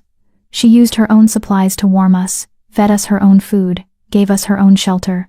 And when the storm destroyed her cabin, she nearly died, because she was too busy making sure we survived first." Silence fell like a stone. "That cabin," Thorne said slowly. "Would that be the Omega dwelling on the edge of Silverpine territory?" "Yes," Elowen confirmed, her voice small. "The one that's barely standing?" "That the Silverpine pack was supposed to repair last summer but never did because they claimed it wasn't worth the resources?" Her face burned with shame. "That's the one." Thorne's expression was murderous. "And where was the rest of Silverpine pack during the storm?" "At the pack house? All warm and safe, while they left you to die in a structure they knew wasn't sound?" "It's not," Elowen started. "It's exactly what it sounds like." Kale interrupted, his voice arctic. "Alpha Donovan abandoned his Omega. Deliberately, with full knowledge that she would likely die. Which brings me to the real reason we need to contact the capital." He turned to Thorne. "I'm formally charging Alpha Donovan with violation of pack law, abandonment of a pack member, attempted negligent homicide. And I want the council convened immediately to strip him of his title." The mess hall erupted. Soldiers gasped, whispered, stared.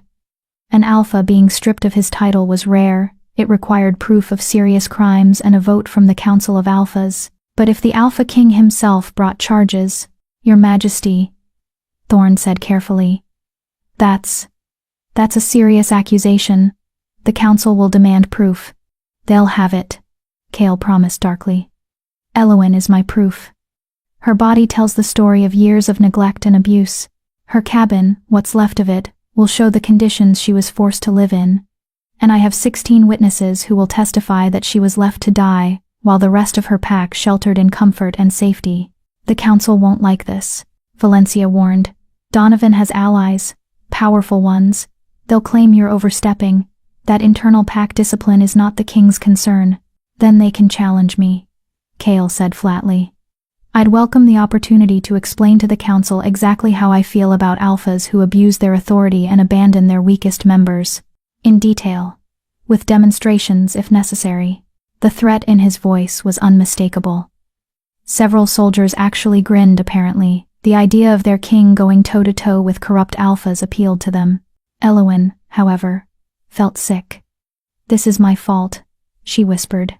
"I'm causing problems for you already." "No," Kale said immediately, turning to face her fully.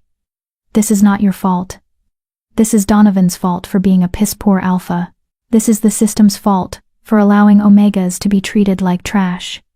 This is the Council's fault for not enforcing the laws that are supposed to protect wolves like you, but it is not, and never will be, your fault." "He's right," Garrett rumbled. "We've been looking for an excuse to clean house in the Alpha community for years. Too many of them abuse their power, mistreat their weaker members, ignore the laws that are supposed to keep everyone safe. You're not causing problems, Elowen. You're giving us the opportunity to fix them. And if the Council doesn't like it," Lyra added with a sweet smile that had steel underneath, "well, they can take it up with 16 very protective royal guards who are extremely fond of their newest pack member." The others murmured agreement. And through the pack bond, Elowen felt their sincerity. They meant it. They would fight for her. Die for her, if necessary.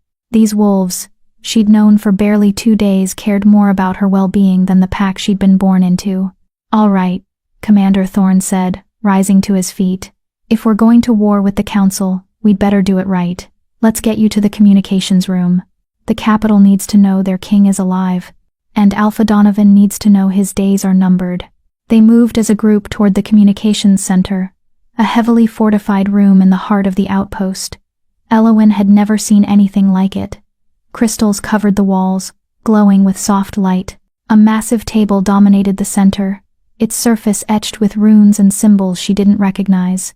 Magical communication array, Finn explained, seeing her confusion. Works on pack bonds and alpha power. Lets the king communicate with the capital instantly, no matter the distance. Thorne moved to the table, placing his hands on two of the glowing crystals. They flared brighter at his touch. Commander Thorne of Northern Outpost 9, requesting immediate connection to the capital. Priority Alpha, the king lives. The crystals pulsed, and then a voice filled the room, male, older, heavy with authority. This is Chancellor Aldrich of the Council. Commander, please repeat that last statement. The king lives, Thorne repeated clearly. Alpha King Cale Stormborn and his royal guard are alive and currently sheltered at my outpost. They survived the storm and are ready to return to the capital. A pause. Then, praise the goddess. Your Majesty, are you there? Cale stepped forward, placing his own hands on the crystals. I'm here, Aldrich, alive and well, along with my guard. I'm sure rumors of my death were greatly exaggerated. Rumors? Your Majesty, the entire kingdom has been in mourning for 3 days. We thought you were lost. The succession protocols can be reversed, Cale interrupted smoothly. I'm not dead, so there's no need for succession. But I do have urgent business that requires the council's immediate attention. Another pause, this one more cautious. What kind of business, Your Majesty? The kind that involves stripping an alpha of his title, Cale said coldly. I'm formally charging Alpha Donovan of Silverpine with abandonment and abuse of a pack member. I have evidence, witnesses, and the victim herself. I want the council convened within 3 days to hear the charges. 1. Silence. Long and heavy. Then, Your Majesty, you understand what you're asking? Stripping an alpha's title requires— I know exactly what it requires. Cale cut him off. And I'm prepared to provide everything necessary. This isn't a request, Aldrich. It's a command. Convene the council. Now. Yes, Your Majesty, Aldrich replied, his tone carefully neutral. Will you be returning to the capital immediately? We'll leave at first light. We should arrive within 2 days if the weather holds. We'll prepare for your arrival. And, Your Majesty? It's good to have you back. It's good to be back, Cale agreed. Cale out. The crystals dimmed as the connection severed. Cale turned to Elowyn, his expression gentle despite the hardness that had been in his voice moments before. Are you ready for this? Because once we reach the capital, there's no going back. You'll have to testify against Donovan. Face him in front of the council. Tell them everything he did to you. Elowyn's hands were shaking. She clenched them into fists, refusing to show weakness. I'm terrified, she admitted. But yes, I'm ready. Because if I don't do this, he'll just do it to the next Omega. And the next. And the next. Someone has to stop him. Cale's smile was fierce with pride. That's my girl. My girl. The words sent warmth flooding through her chest. She was his. His pack. His to protect. His to care for. And maybe, just maybe, his to love. Chapter 7. The Journey to Reckoning. They left at dawn, just as Cale had promised. The outpost had transformed overnight into a flurry of activity. Soldiers prepared supplies for the king's journey. Food, water, clothing, weapons, everything the royal party might need for a 2-day trek through winter wilderness. Commander Thorne had insisted on sending an escort of 20 additional soldiers, but Cale had refused. We travel fast and light, he'd said. The guard is sufficient protection, and I need your soldiers here maintaining the northern border. We can't leave our defenses weakened just because I decided to go for a walk in a blizzard. Thorne had argued, but ultimately deferred to his king's judgment. Now, as the sun painted the snow-covered landscape in shades of pink and gold, Elowen stood at the outpost gates with the rest of the pack. She wore new clothes, proper traveling gear that actually fit, courtesy of the outpost's quartermaster who'd stayed up half the night making alterations. Warm pants, a tunic lined with fur, boots that didn't slip off, and a cloak so thick she could barely feel the cold. She felt like a different person. Looked like one too, judging by the way soldiers kept sneaking glances at her with expressions ranging from curiosity to respect. "Ready?" Cale asked, appearing at her side. He'd been in meetings with Thorn for most of the night, planning their route and coordinating security measures for when they reached the capital. He looked tired, but the bond told her he was running on determination and alpha stubbornness. "Ready," she confirmed, though her stomach churned with anxiety. They shifted as a group, the transformation now as natural as breathing for Elowen. Her silver-white wolf emerged smoothly, powerful muscles coiling beneath her fur. She'd caught sight of herself in a window earlier and barely recognized the creature staring back. This wolf bore no resemblance to the small, frightened Omega who'd struggled with every shift. This wolf was magnificent. "You keep looking at yourself like you can't believe you're real," Lyra said through the pack bond, amusement coloring her mental voice. The small gray wolf padded over, her tail wagging gently. "You need to accept it, Elowen.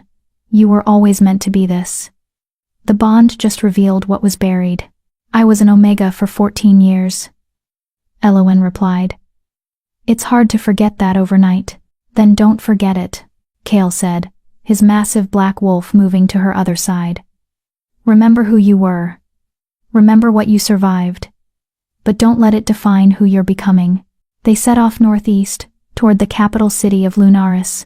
The formation was the same as yesterday, Garrett on point, Valencia on rear guard, the others forming a protective circle around Cale and Elowen. But today felt different. Today they weren't just surviving, they were going home. Well, they were going to Cale's home. Elowen had no home anymore. "Stop that," Cale said through their private link. "Stop what?" "Spiraling. I can feel your anxiety through the bond. You're thinking about what comes next, about the trial, about facing Donovan." "Shouldn't I be thinking about those things?" she countered. "Not yet. Right now, just run. Feel the sun on your fur, the snow under your paws, the pack at your side. Everything else can wait." He was right, of course. Worrying wouldn't change anything. So Elowen forced herself to focus on the moment, the rhythm of running, the crisp winter air, the companionable presence of wolves who'd become family in an impossibly short time. They traveled for hours, stopping only briefly to drink from streams and rest. The landscape gradually changed as they moved south and east. The deep wilderness of the northern territories gave way to more settled lands, farms, villages, signs of civilization. They gave these places wide berth, avoiding contact with anyone who might slow them down or spread word of the king's survival before he was ready. Around midday, they stopped for a longer rest in a protected grove. The wolves shifted back to human form, grateful for the chance to eat something more substantial than melted snow. The outpost had packed dried meat, hard cheese, and travel-bred simple fare. But welcome after a morning of hard running.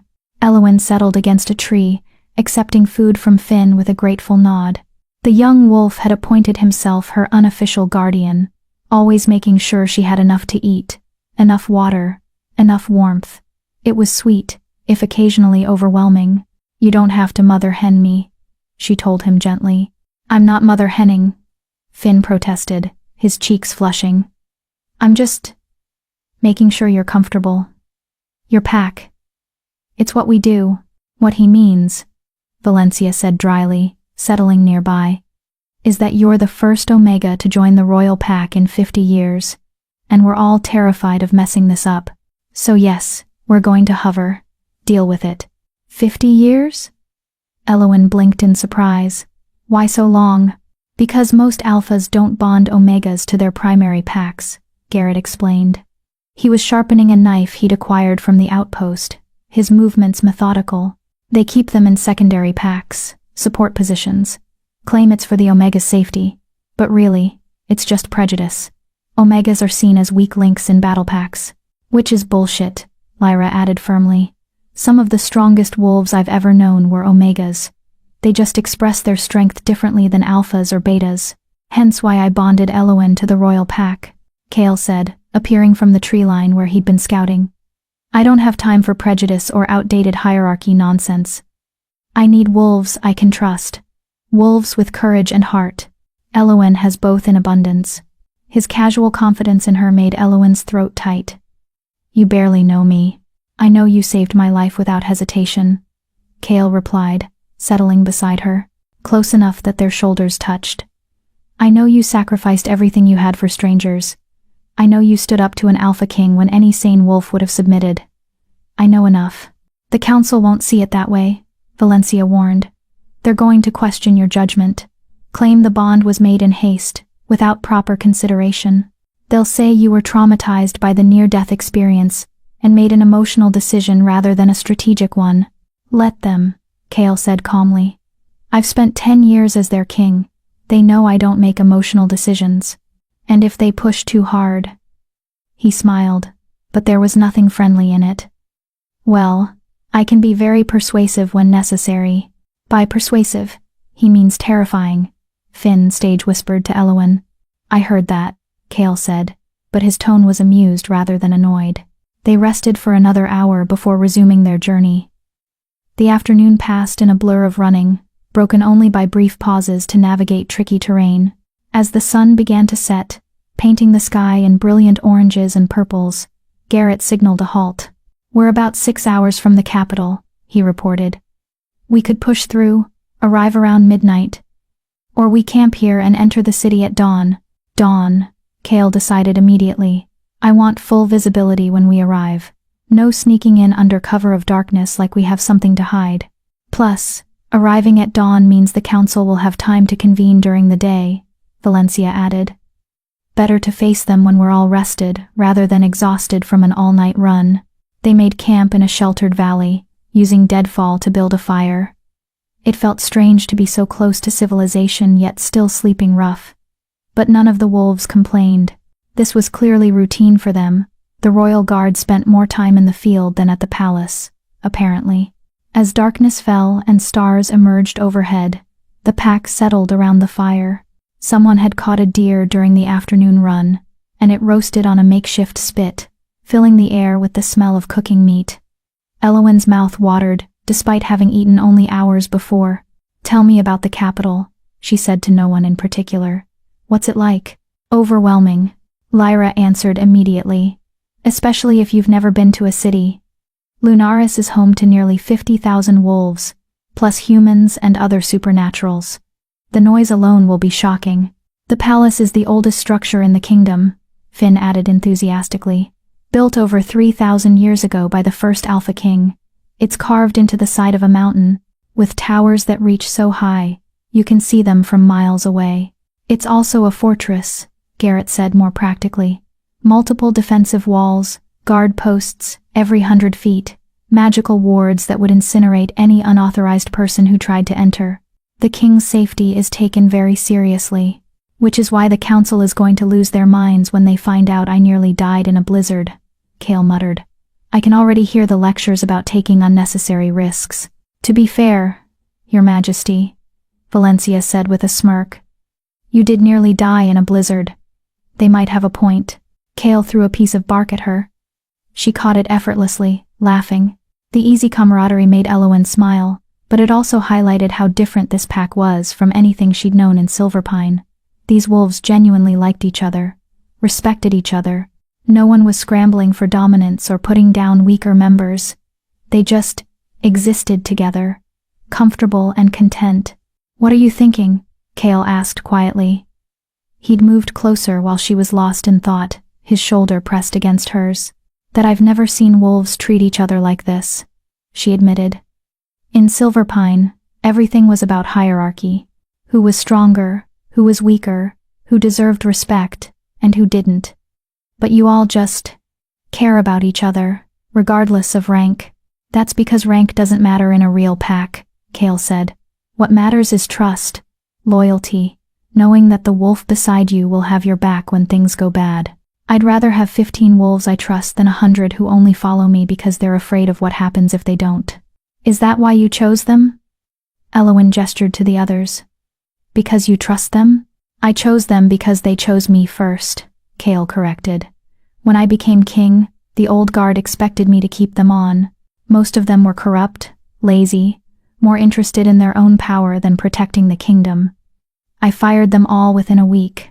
Then I put out a call any wolf who wanted to serve, regardless of rank or pack affiliation, could apply. These 15 are the ones who showed up, who proved themselves, who stayed when things got hard. I was a Delta when I applied, Garrett admitted. Middle-rank nobody from a small mountain pack. But I was good at my job, and the king didn't care about anything else. I was Omega, Lyra said quietly. Like you. Told my whole life I was too weak to fight, too small to matter.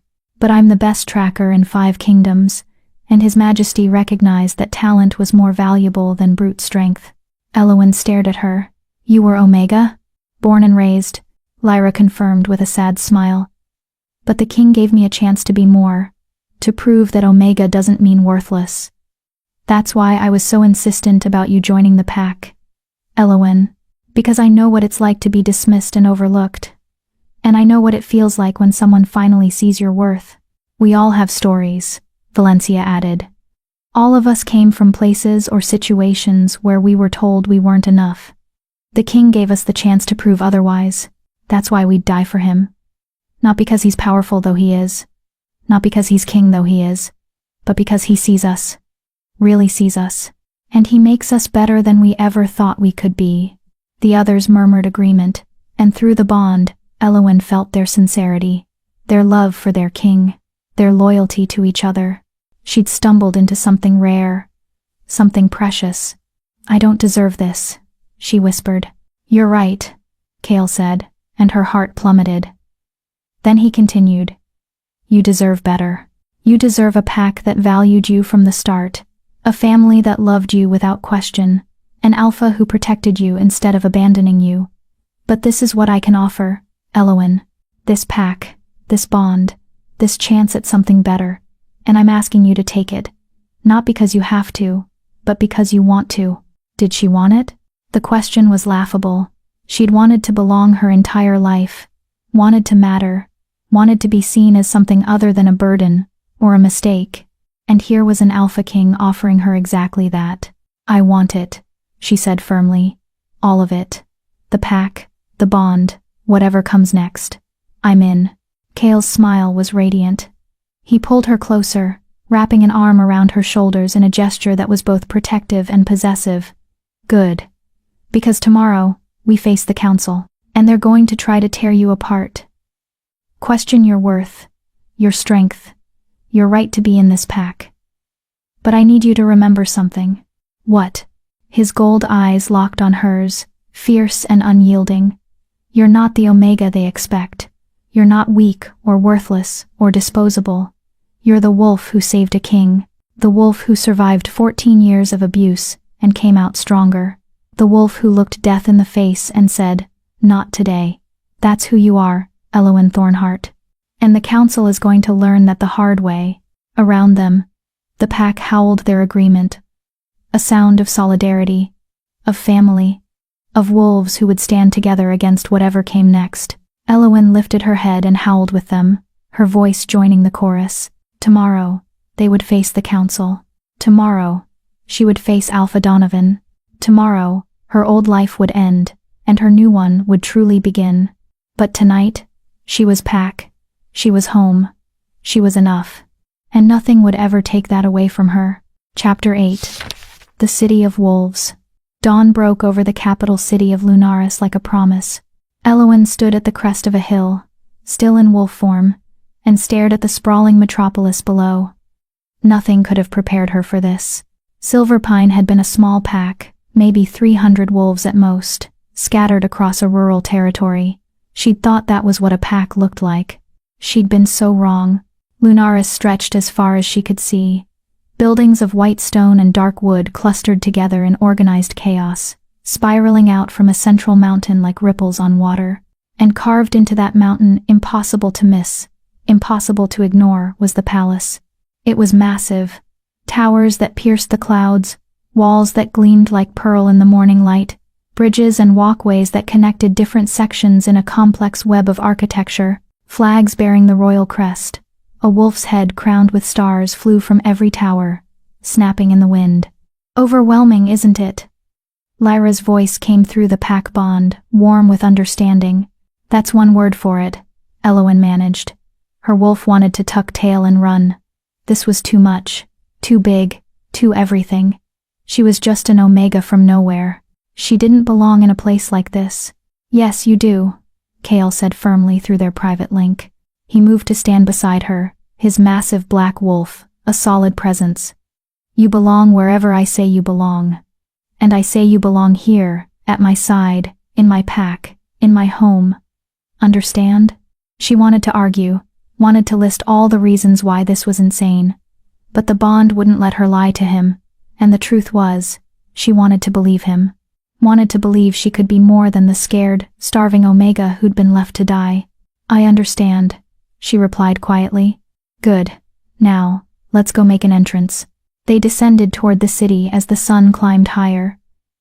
The closer they got, the more wolves Elowen sensed hundreds, thousands of individual presences pressing against her awareness.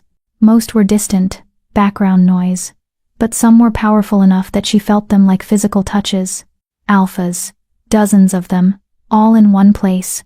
Her wolf whimpered, every instinct screaming at her to submit, to hide, to make herself small and invisible. Only Kale's presence through the bond kept her moving forward, his power wrapped around hers like armor, shielding her from the worst of the dominant pressure. Stay close, he commanded through the pack link. Once we enter the city, everyone will know I'm back. There will be crowds, curiosity, wolves trying to get close. The guard will keep them at a distance, but you need to stay within the formation. Don't wander off. Wasn't planning on it, Elowen assured him. They reached the outer gates, massive structures of iron and magic that could probably withstand a siege by an army. Guards in silver armor stood at attention, their eyes widening as they recognized the approaching wolves. The king. One of them shouted. The king has returned. The gates swung open, and chaos erupted. Wolves poured out of buildings, drawn by the commotion. Shifted and unshifted, they lined the streets, falling to their knees as Kale passed. Some were crying, openly weeping with relief. Others cheered, their voices joining in a roar that echoed off the stone buildings. Long live the king! The king has returned. Blessed be the Alpha King. The noise was overwhelming. The crowd was suffocating. Elowen pressed closer to Kale, grateful for the guard formation that kept the masses at bay. Valencia and Garrett were like mobile walls, their very presence enough to make even the boldest wolves think twice about getting too close. They moved through the city in a procession, heading steadily toward the palace. More wolves joined the crowd with every street they passed. Elowen caught glimpses of faces young and old, dominant and submissive, all of them looking at their king with expressions of devotion that bordered on worship. This was what it meant to be the Alpha King, not just power, but love. These wolves would die for Kale without hesitation. He earned it, Lyra said, apparently sensing Elowen's thoughts through the bond. 10 years ago, the kingdom was falling apart. The old king was corrupt, the council was worse, and the packs were at each other's throats. Kale changed everything, reformed the laws, cleaned out the corruption, gave wolves like us a chance to rise above our ranks. He saved this kingdom. They love him because he gave them hope. Elowen looked at the massive black wolf beside her with new eyes.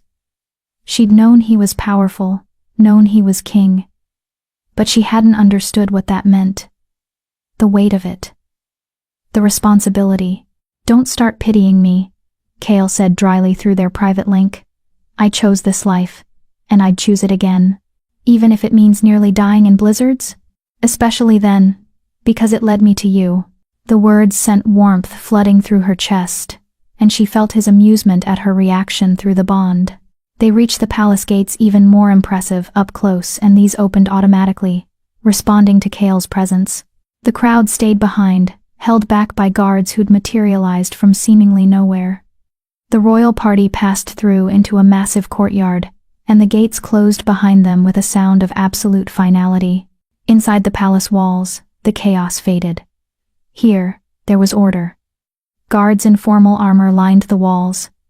Servants in simple but elegant clothing waited at attention, and at the center of it all, on the steps leading to the main palace entrance, stood a group of wolves who radiated power like the sun radiated heat.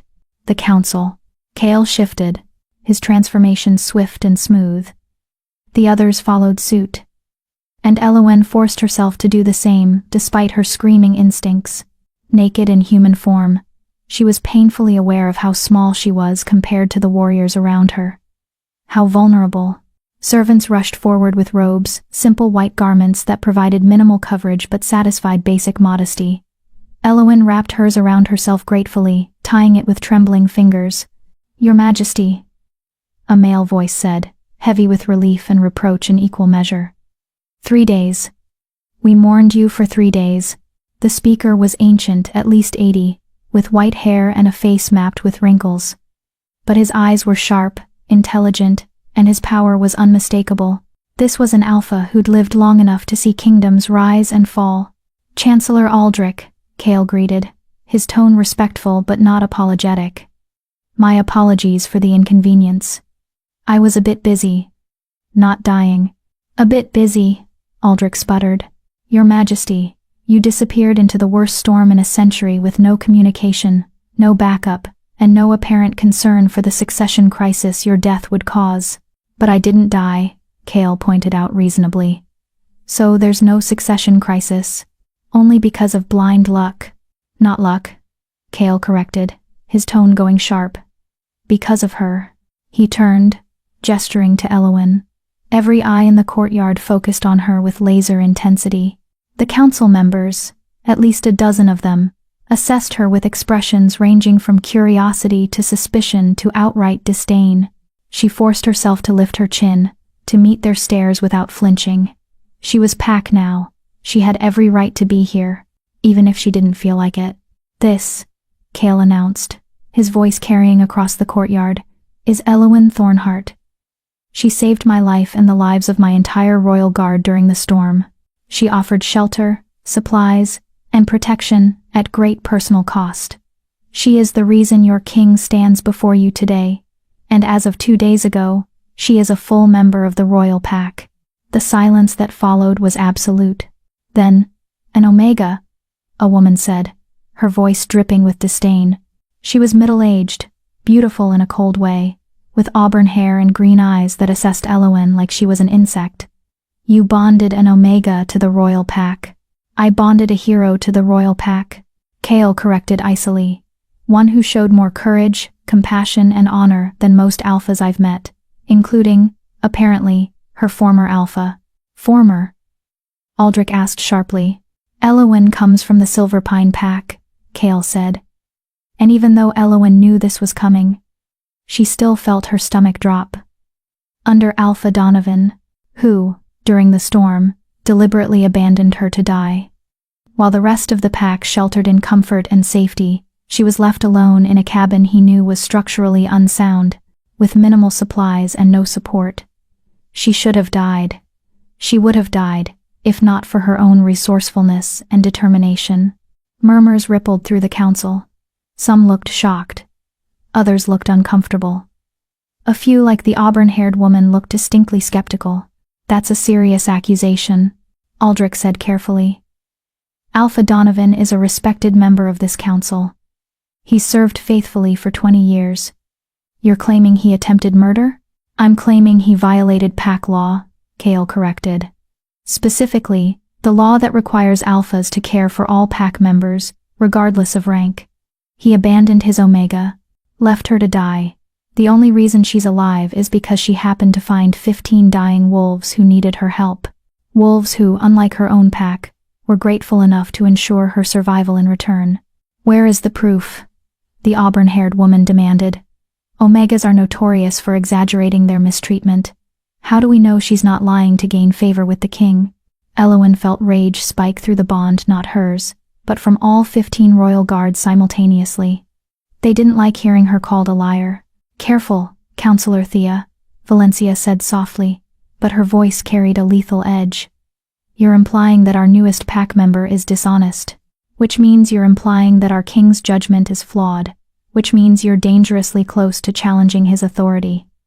Would you like to continue down that path? Thea paled slightly but held her ground. I'm simply asking for proof. Surely that's reasonable.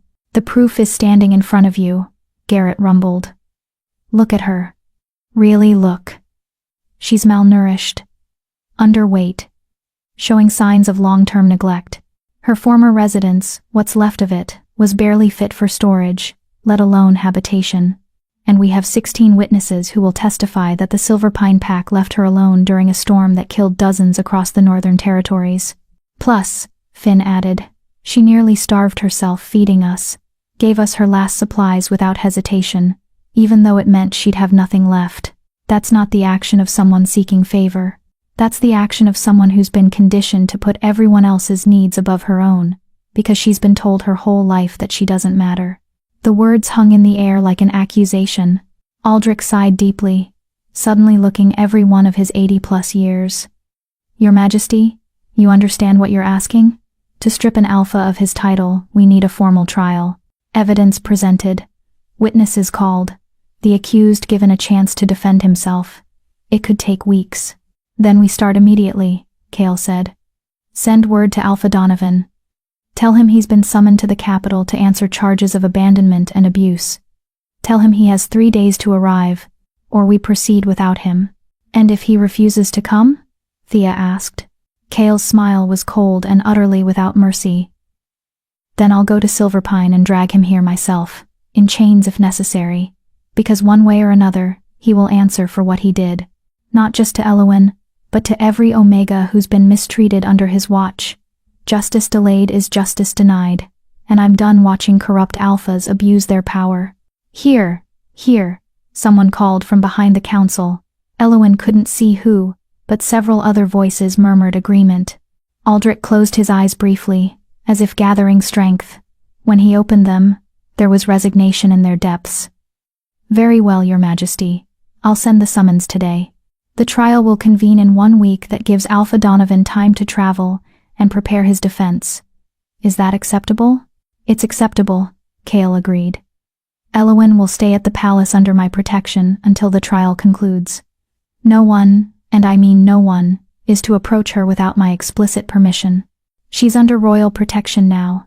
Any harm that comes to her will be considered an attack on the crown itself. The threat was clear. Touch Elowen, and face the Alpha King's wrath. Of course, Your Majesty, Aldrich said. Now, if you'll excuse us, we have much to prepare. Welcome home, Your Majesty. We're grateful to have you back. The council dispersed, though Elowen caught several of them casting looks back at her, some curious, some calculating, some openly hostile. She tried not to let it show how much their attention unnerved her. Come, Cale said, offering her his hand. Let me show you your new home. She took his hand, and he led her up the palace steps. The royal guard fell into formation around them, a protective cocoon against the world.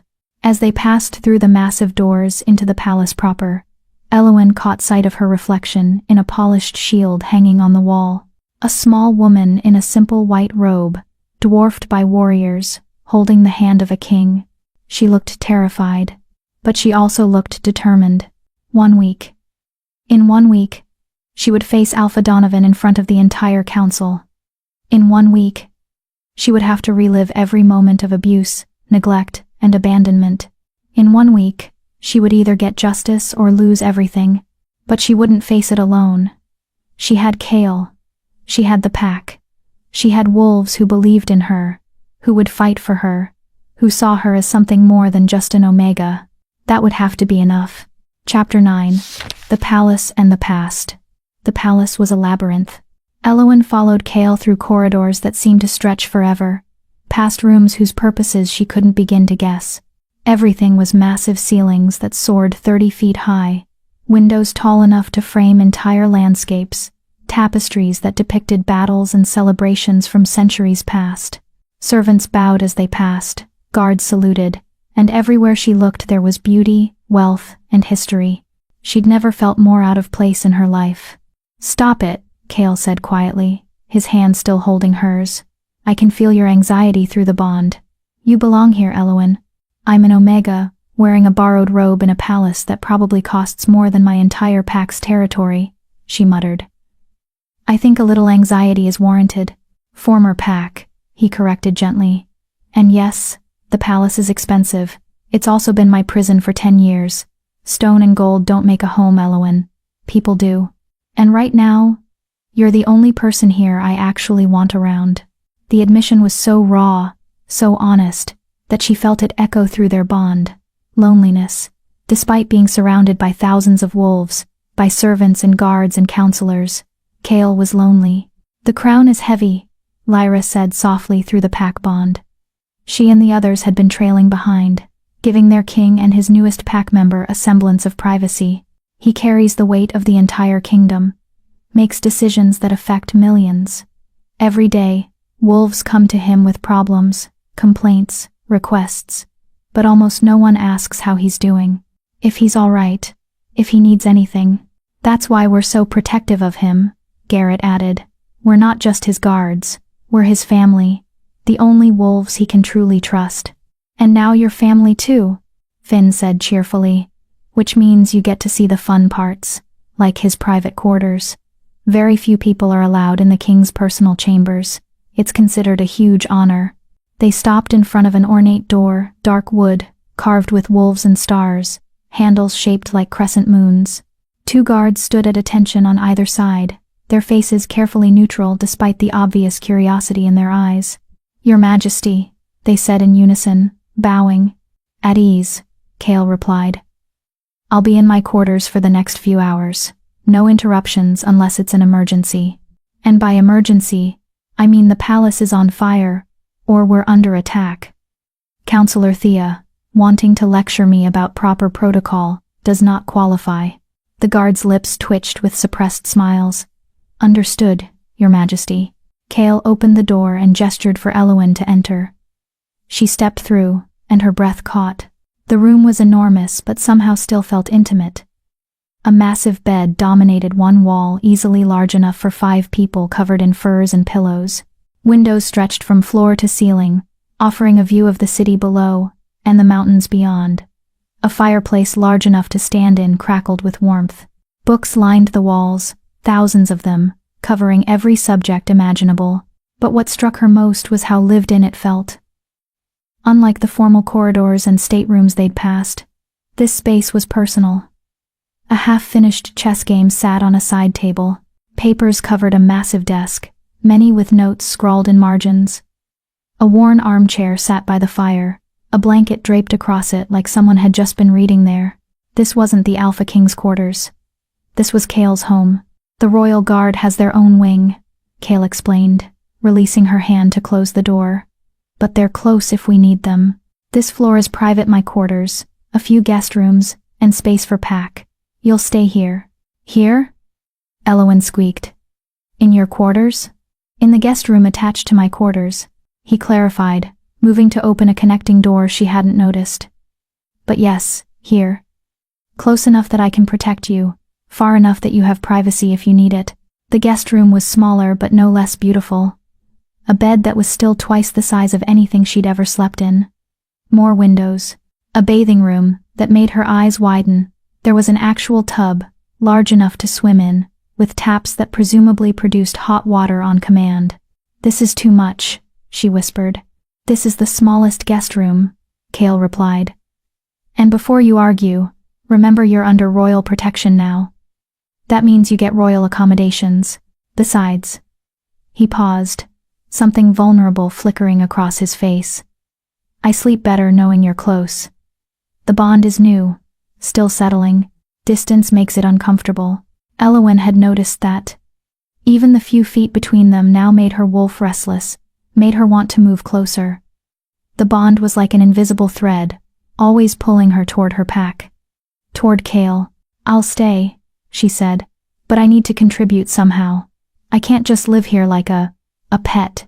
I need a purpose. You have a purpose, Chaol said firmly. Right now, that purpose is healing. Recovering from 14 years of abuse and neglect. Learning what it means to be pack, to be valued, to be safe. That's more than enough for now. But after the trial, After the trial, we'll figure out what you want to do, what skills you have, what interests you. The royal pack serves in many ways. Some are warriors, some are diplomats, some are scholars. Valencia handles intelligence gathering. Lyra does reconnaissance and tracking. Finn works with the younger wolves, training the next generation. Everyone has a role that suits their strengths. What if I don't have any strengths? The question came out smaller than she intended. Chaol moved closer, taking both her hands in his.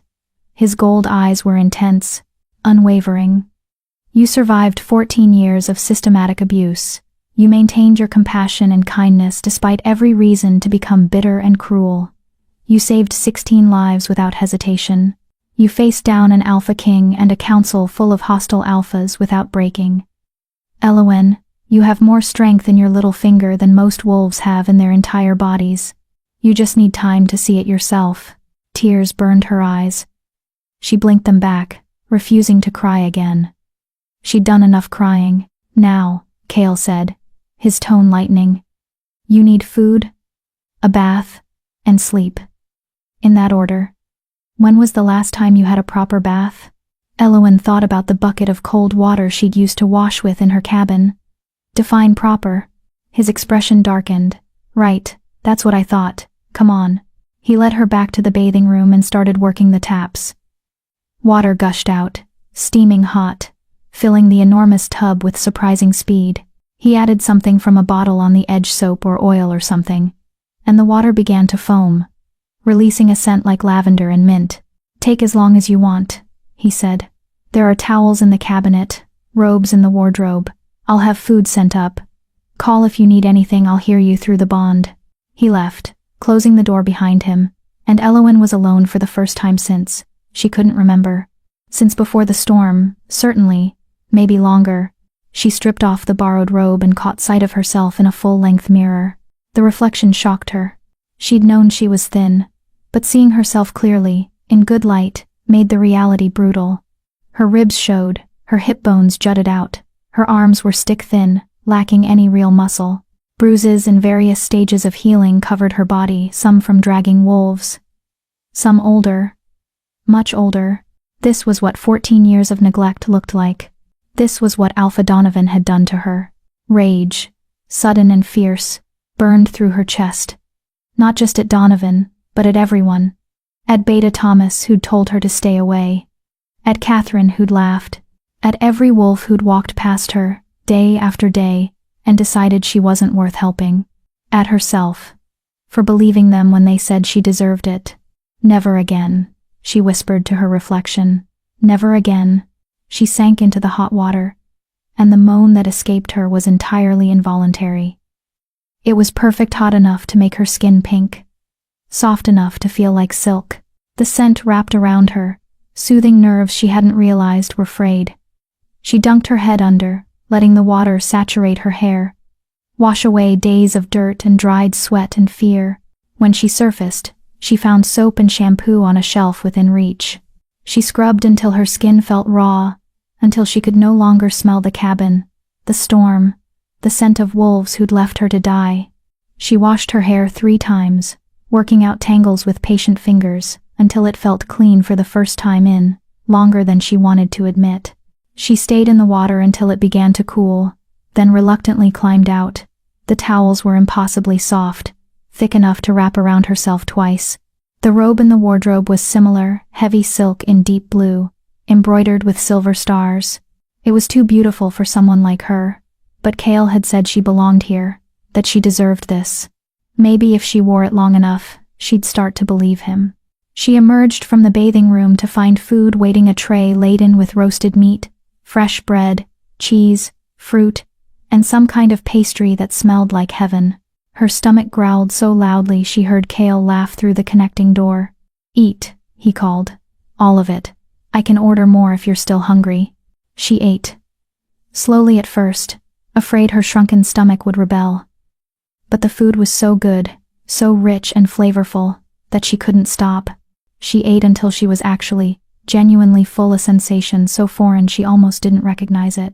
A knock at the main door interrupted her food coma.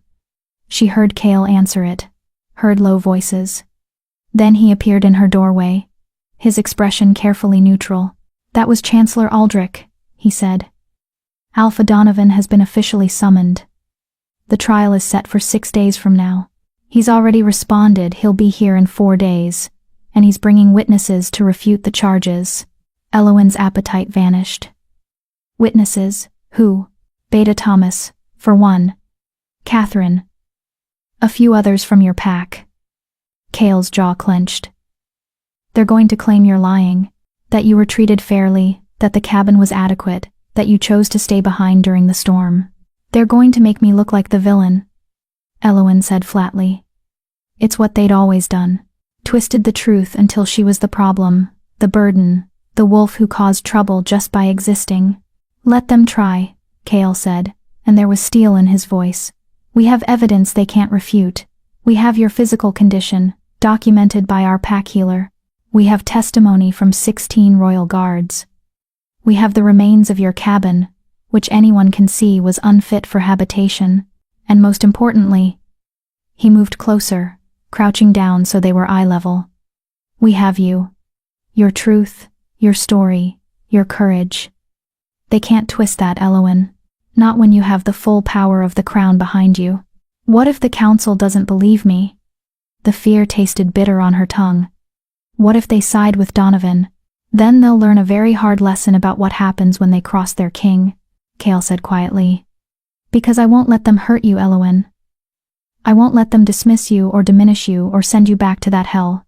Even if I have to dissolve the council and rule by decree, I will keep you safe. Do you understand? You are pack. You are mine. And I protect what's mine." The possessiveness should have scared her, should have made her want to run, but all she felt was safe, cherished, protected for the first time in her life. "Thank you," she whispered. "Don't thank me for doing the bare minimum," he replied. "Thank me after we win this trial and Donovan loses everything. That's when the real victory comes." He stood, heading back to his own room, but he paused in the doorway. "Get some sleep, Elowen. You're exhausted. I'll be right next door if you need anything. And the pack, they're all close. You're not alone anymore." "I know," she said. And she did. Through the bond, she could feel them. Valencia, already asleep in her quarters. Garrett, on patrol. Lyra, reading something in the library. Finn, pestering the kitchen staff for late-night snacks. All of them, present and accounted for. All of them. Hers, her pack, her family. She climbed into the enormous bed, sinking into softness she'd never experienced. The sheets smelled clean, the pillows perfectly firm. Through the windows, she could see stars beginning to emerge as night fell over the capital. 6 days until the trial. 6 days to prepare, to gather her courage, to remember her worth. 6 days until she faced the alpha who'd tried to break her. And this time, she wouldn't be alone. This time, she'd win. Chapter 10. The Trial of Truth. 4 days passed in a blur of preparation and mounting tension. Cale had assembled an entire team to prepare for the trial. A pack healer named Dr. Soren had examined Elowen thoroughly, documenting every sign of malnutrition, every old bruise, every indication of long-term neglect. He'd been kind but clinical, his report reading like an indictment of everything Alpha Donovan had allowed to happen under his watch. Valencia had gathered evidence testimony from outpost soldiers who'd seen Elowen's condition, statements from merchants who'd sold to Silverpine Pack, and noted how the Omega was never provided adequate supplies, even records from pack gatherings where Elowen's absence had been noted and dismissed. And Cale himself had worked with Elowen for hours each day, helping her prepare her testimony, teaching her how to stand before the council, how to speak with confidence, how to hold her ground when Donovan's witnesses tried to tear her apart. "Remember," he told her over and over, "you're not the frightened Omega they left behind. You're pack now, royal pack. You stand before them as an equal, not a subordinate." Now, on the morning of the trial, Elowen stood in front of a mirror while Lyra helped her dress, not in the simple robes she'd been wearing, but in formal attire befitting a member of the royal pack, deep blue pants and tunic that matched Cale's colors, with silver embroidery that caught the light. Her hair had been washed and braided in an intricate style, that Lyra insisted was traditional for pack members appearing before the council. "You look fierce," Lyra said, standing back to admire her work. "Like a warrior." "I don't feel like a warrior," Eowyn admitted. Her hands were shaking. Her stomach churned with anxiety. "I feel like I'm about to throw up." "That's normal," Valencia said from the doorway. She was already dressed in similar formal attire. Her auburn hair pulled back in a severe style that made her look even more intimidating. "I threw up before my first council appearance." "The key is not letting them see you're nervous. They're going to tear me apart," Eowyn whispered. "Only if you let them," Chaol said, entering through the connecting door. He was magnificent, in full royal regalia, black and silver, with the crown of stars resting on his dark hair. But his gold eyes were soft as they met hers. "And I won't let that happen. None of us will." Through the bond, Eowyn felt the others gathering. Garrett, Finn, and the rest of the royal guard, all dressed formally, all ready to stand with her. Their support flowed through the pack connection like warm honey, steadying her nerves. "It's time," Chaol said, offering his hand. She took it, and together they walked through the palace halls toward the council chamber. The corridors were lined with wolves, servants, guards, courtiers, all of them, watching the procession, with expressions ranging from curiosity to support to barely concealed hostility. News of the trial had spread through the capital like wildfire. Everyone knew what was happening today. Everyone had an opinion. The council chamber was enormous, a circular room with tiered seating rising up on all sides, designed so that everyone could see the center floor where the accused and accuser would stand. The council sat in the highest tier, 12 alphas in formal robes, their faces carefully neutral. Below them, hundreds of witnesses and spectators filled the remaining seats, and on the main floor, standing with his beta and 3 other wolves from Silverpine Pack, was Alpha Donovan. Eowyn's breath caught. She hadn't seen him in person since before the storm, but he looked exactly as she remembered. Tall, broad-shouldered, with dark hair going silver at the temples and brown eyes that had never held anything but contempt when they looked at her. He wore formal attire that emphasized his size, his dominance, his power. Next to him stood Beta Thomas, smirking, Catherine, beautiful and cold, and 2 other wolves she recognized, pack members who'd never missed an opportunity to remind her of her place. They all turned to look at her as she entered. Well, Donovan said, his voice carrying across the chamber. "The little Omega survived after all. How unexpected." "Alpha Donovan," Chaol said coldly, his tone making several council members flinch. "You will address Eowyn as Lady Thornheart, or not at all. She is a member of the royal pack now, which means she outranks you. Remember that." Donovan's jaw tightened, but he inclined his head stiffly. "My apologies, Your Majesty. Lady Thornheart." The title dripped with sarcasm. Chancellor Aldrich stood, calling the chamber to order. "We are gathered today to hear charges brought by Alpha King Chaol Stormborn against Alpha Donovan of Silverpine Pack. The charges are as follows: abandonment of a pack member, neglect leading to endangerment, and systematic abuse of an Omega under his protection. Alpha Donovan, how do you plead?" "Not guilty," Donovan said firmly.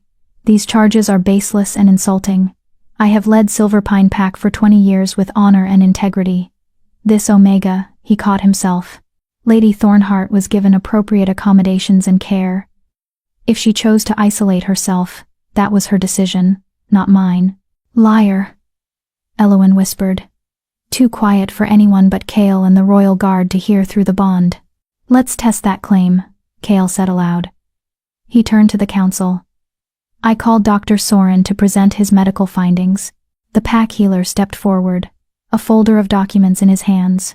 He was older, gray-haired, with the calm demeanor of someone who'd seen everything.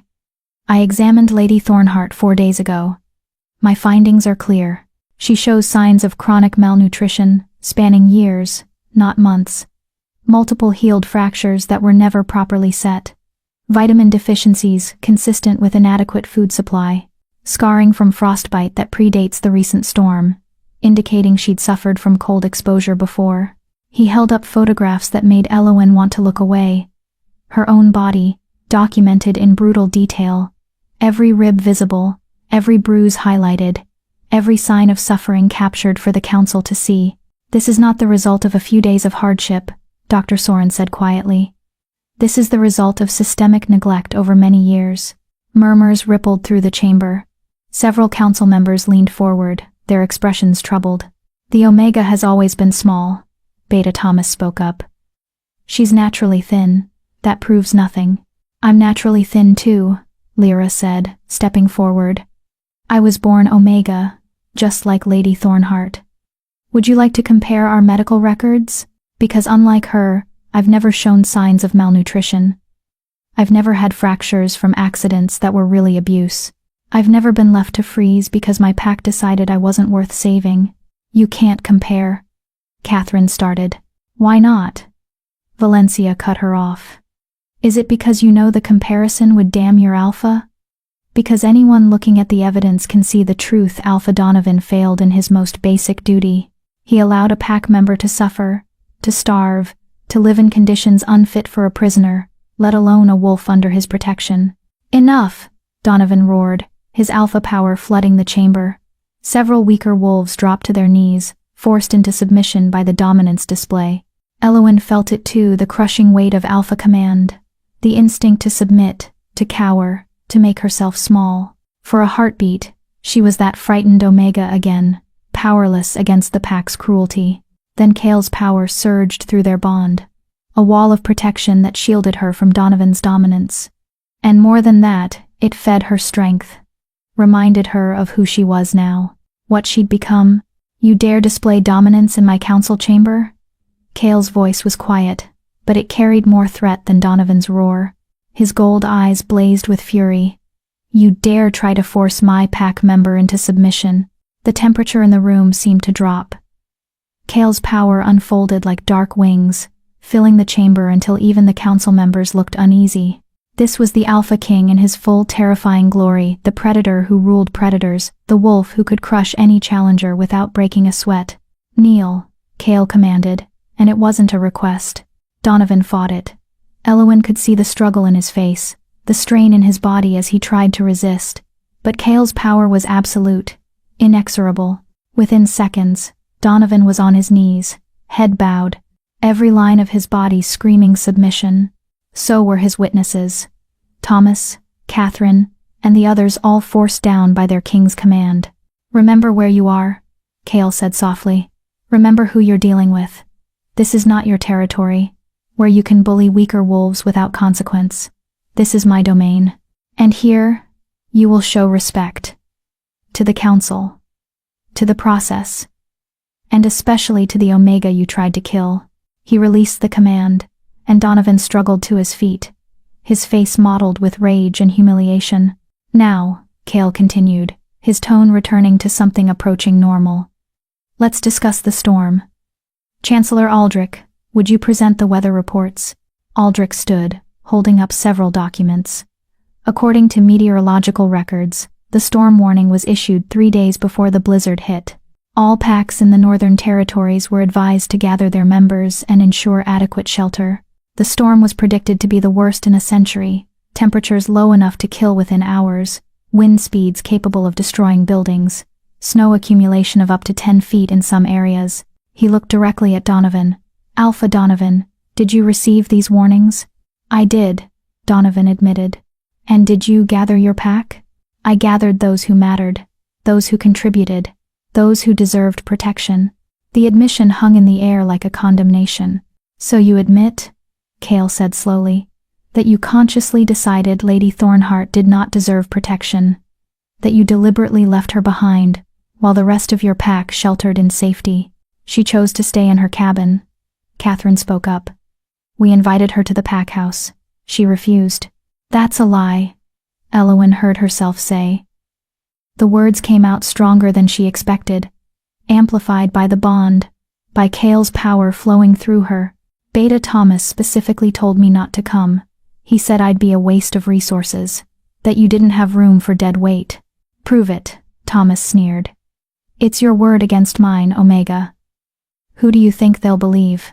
They'll believe her, Finn said, stepping forward. because we investigated, talked to the pack members who witnessed the conversation, found 3 wolves who heard Beta Thomas tell Lady Thornheart to stay away. Wolves who were so ashamed of their alpha's actions that they've agreed to testify.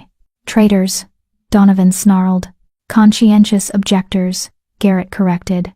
Wolves who understand that pack law exists for a reason, that alphas who abuse their power deserve to lose it. Bring forward the witnesses, Aldrich commanded. 3 wolves entered the chamber, 2 women and a man, all looking nervous but determined. Elowen recognized them from Silverpine, though she'd never spoken to them much. They'd been mid-rank wolves, betas who kept their heads down and followed orders. Until now, one by one, they testified.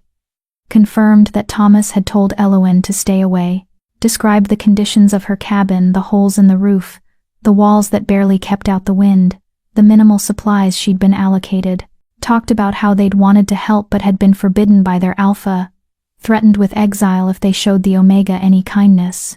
By the time they finished, several council members were openly glaring at Donovan. "Is this true?" Aldrich demanded. "Did you forbid your pack from helping Lady Thornheart?" "She didn't need help," Donovan said, but his voice lacked conviction. "She was Omega. They're naturally resilient. They survive." "I barely survived," Elowen said, finally finding her voice. She stepped forward, away from Cale's protective presence, and faced the council directly. "For 14 years, I lived in that cabin, alone, cold, hungry. I was given the minimum supplies to keep me alive because pack law required it, but nothing more. No repairs when the roof leaked, no extra food when winter made hunting impossible. No medical care when I was injured. I was invisible, worthless, a burden that Alpha Donovan tolerated only because the law said he had to." Her voice grew stronger with each word, fed by years of suppressed anger and pain. "When the storm came, I wasn't surprised to be left behind. I'd been left behind my whole life. What surprised me was that I survived, that I found wolves who needed my help, and for the first time, I had something to offer. For the first time, I mattered, and those wolves, complete strangers, showed me more care, more respect, more basic decency in 2 days than my own pack showed me in 14 years. She turned to look at Donovan, meeting his eyes without flinching. "You tried to kill me. Maybe not with your own hands, but through neglect, through abandonment, through systematic abuse that made my life so unbearable that dying in the storm probably seemed merciful. But I didn't die. I survived. And now I'm going to make sure you never do this to another Omega. Never make another wolf feel like they're disposable. Never get to hide behind your authority while wolves suffer under your watch." Silence. Absolute, ringing silence. Then Counselor Thea stood. "I move to strip Alpha Donovan of his title, effective immediately. The evidence is overwhelming. The testimony is damning. This wolf is unfit to lead." "Seconded," another counselor called. "All in favor?" Aldrich asked. 12 hands rose, not one dissenting voice. "Alpha Donovan," Aldrich said formally. "By unanimous vote of this council, you are hereby stripped of your title and authority. The Silverpine Pack will be placed under interim leadership until a new alpha can be chosen. You are barred from holding any position of authority within the pack structure, and you will serve 1 year of community service under royal supervision as penance for your crimes." Donovan's face went white, then red, then purple with rage. "You can't, she's just an Omega. You're destroying me over an Omega?" "No," Cale said coldly. "We're holding you accountable for your actions. Something that should have happened years ago. Be grateful I'm only taking your title. I could take your freedom, your life. But I'm giving you a chance to learn what it means to serve, to be at the bottom of the hierarchy, to understand what you put Lady Thornheart through. Use it wisely." Guards moved forward to escort Donovan from the chamber. He fought them, shouting obscenities, making threats. Beta Thomas and Catherine were also removed, their positions revoked, their shame complete, and Elowen stood in the center of the chamber, shaking, barely able to believe it was over. "You did it," Lyra whispered through the bond. "You won." "We won," Elowen corrected, looking at the 15 wolves who surrounded her, who'd fought for her, who'd made her believe she was worth fighting for. Kale stepped forward and pulled her into his arms, right there in front of the council and hundreds of witnesses. The embrace was fierce, protective, possessive. "I'm so proud of you," he murmured against her hair. "So damn proud." Through their bond, she felt his emotions: pride, yes, but also relief, satisfaction, and something deeper, something that felt suspiciously like love. "Your Majesty," Aldrich said, his voice gentle, "if I may ask, what will become of Lady Thornheart now?" "She can't return to Silverpine." "She won't," Kale said, not releasing Elowen. "She's royal pack. She stays with us. For as long as she wants." "And what if she wants forever?" Garrett asked, his tone carefully casual. Kale pulled back just enough to look at Elowen, his gold eyes searching hers. "Then forever is what she gets. If that's what she wants." Was it what she wanted? Elowen thought about her old life, the cabin that no longer existed, the pack that had never wanted her, the loneliness that had been her constant companion. Then she thought about her new life, the palace full of warmth, the pack that had claimed her as family, the king who looked at her like she was precious. "Forever sounds good," she whispered. Kale's smile was radiant. "Then forever it is." He kissed her forehead, and the gesture was so tender, so full of promise, that Elowen felt tears slip down her cheeks. But these weren't tears of pain or fear. These were tears of joy. The council erupted in applause, and the royal guard howled their approval. The sound filled the chamber, echoed through the palace, rang out across the capital, and Elowen Thornheart, formerly the weakest Omega in Silverpine Pack, now a full member of the royal pack, stood tall and smiled. She'd saved 15 wolves in a blizzard, and in return, they'd saved her. Epilogue. 1 year later. The coronation ceremony was traditionally held in spring, when the snows melted and the kingdom celebrated renewal. But this year, it had a significance beyond tradition. Elowen stood before the council chamber, now familiar territory, wearing robes of silver and blue. Her hair had grown longer. Her body had filled out with proper nutrition and care. She looked healthy, strong, like someone who belonged in a palace, like someone who belonged next to a king. "Elowen Thornheart," Chancellor Aldrich said formally, his voice carrying across the chamber packed with witnesses.